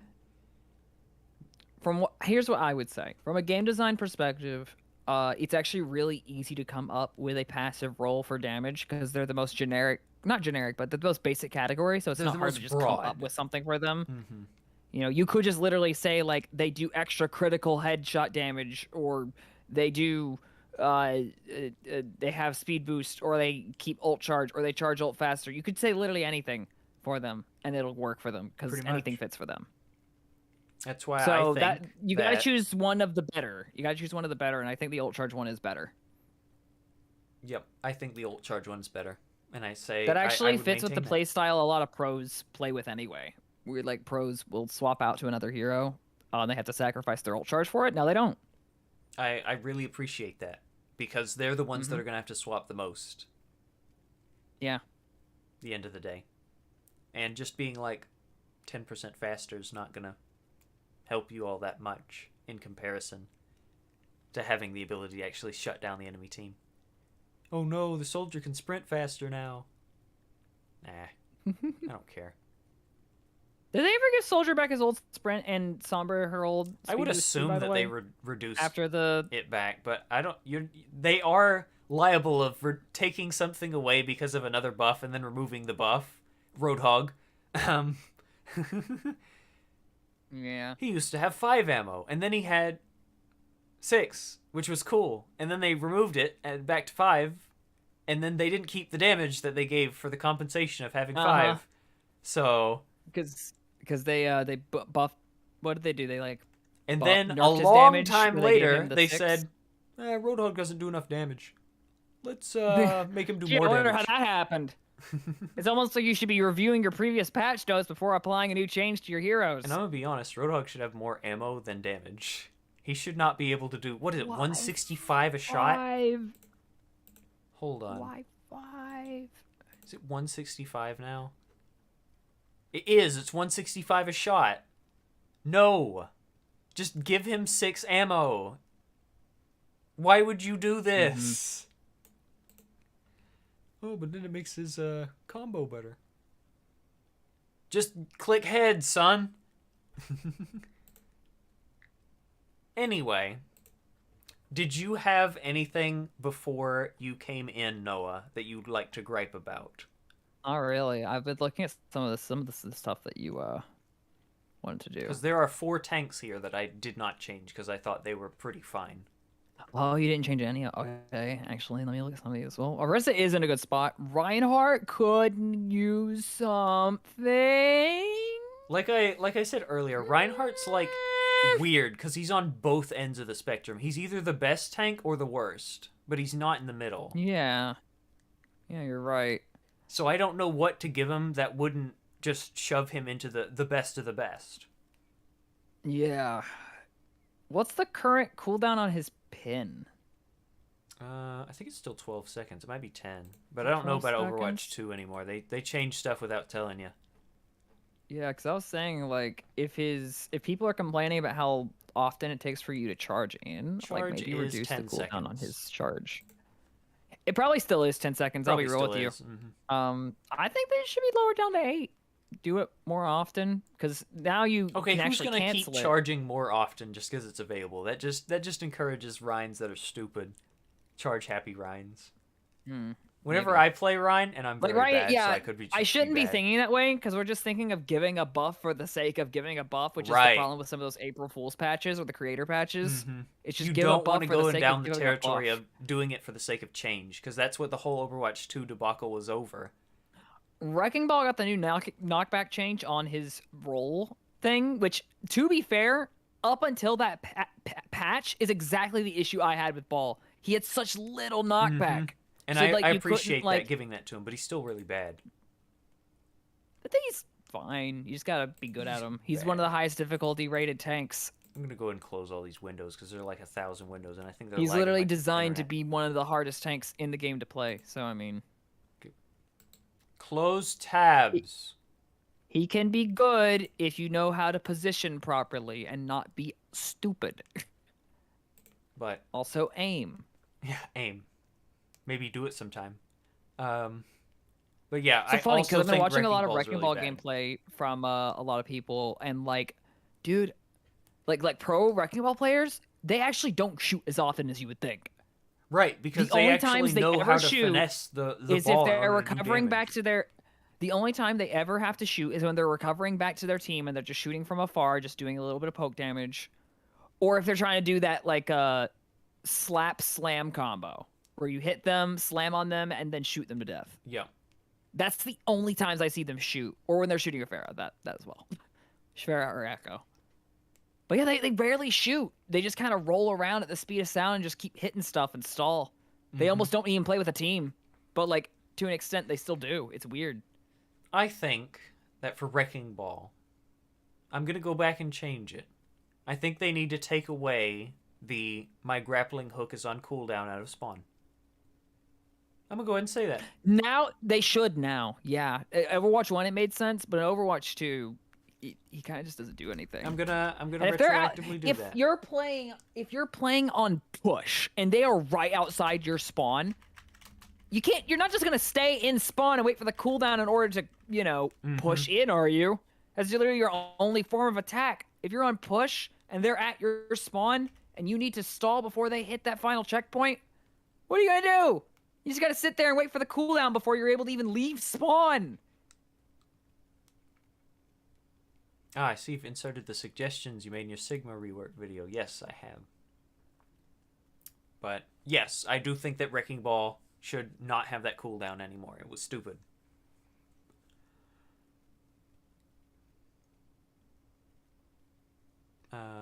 Did you have I anything agree about with the Zarya? Sigma changes, by the way. I like both of those. Zarya is in a good spot right now.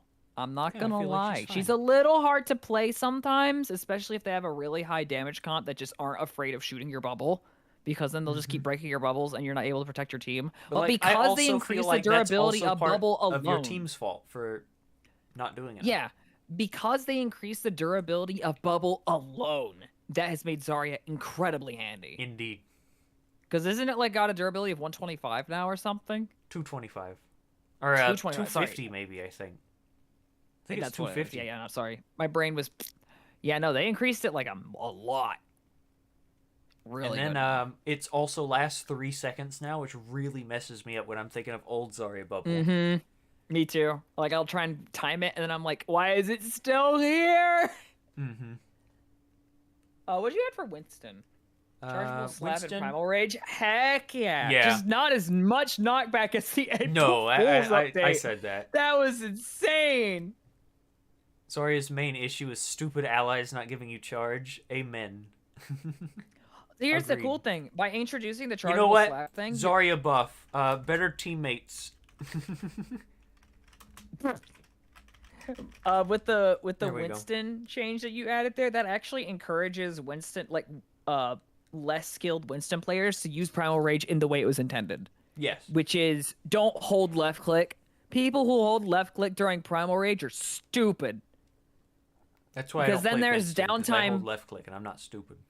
No, you have to tap it when you're actually close to someone. Exactly. And when you've actually angled the shot. Because you have to angle where you want to throw them into. I struggle with doing that sometimes. But that's because I get greedy and I'm like, oh, they're low. And then I realize I do like pity damage because I don't know how to use Primal Rage properly. Yep. If you charge Primal Rage, that will encourage people to actually line up the shot before actually slapping. Agreed. But to compensate, I do think Primal Rage's base damage would have to be reduced because of it. I don't think so. I think it would just need to be scaled based on how much Dude, charge you've one done. single charge slap would... Listen, Primal Rage, the amount of damage a single slap from Primal Rage does now is already a lot. It's 40 damage. You got to slap somebody 5 times. That's still good. That's still good. If you charge up like 4 Primal Rages, unless it takes forever to charge, that's gonna be like what? You also got to 60, remember 80 it's one damage less per person charge you're slap? hitting, and tanks give less ult charge. So Okay, I will agree with this. If the max damage Primal Rage could do when charged, it's 60. yeah, I mean you don't even have to make the damage scale at all if you want. I think it would be cool, Just the knockback. but I agree that Winston should be able to charge up his slap. Okay. There's also these other ones for the damage categories before you joined. I don't remember where you joined in that. Hunter said I just go into a wind ton jump mindset. You gotta have the monkey emoji. Wind ton jump. On both sides. Wind you know? ton jump. But otherwise, I think we're ready put to it call in. it. That's I put it we in got chat. a list. I put List the cool. emoji in chat, by the way. Sweet monkey. Wind ton jump. Winton jump. Well, I think my mother is home right now. She'll need help with stuff, so I need to go do that. And I'm hungry. You end off your stream or whatever. I'm gonna go now. So- Goodbye, goodbye, chat. Bye bye. Woo! He turned into the monkey. Anyway. Oh, I'd say we did a lot here. So everyone, thank you for joining me for 3.5 hours. And I will see you guys on the next one. Goodbye.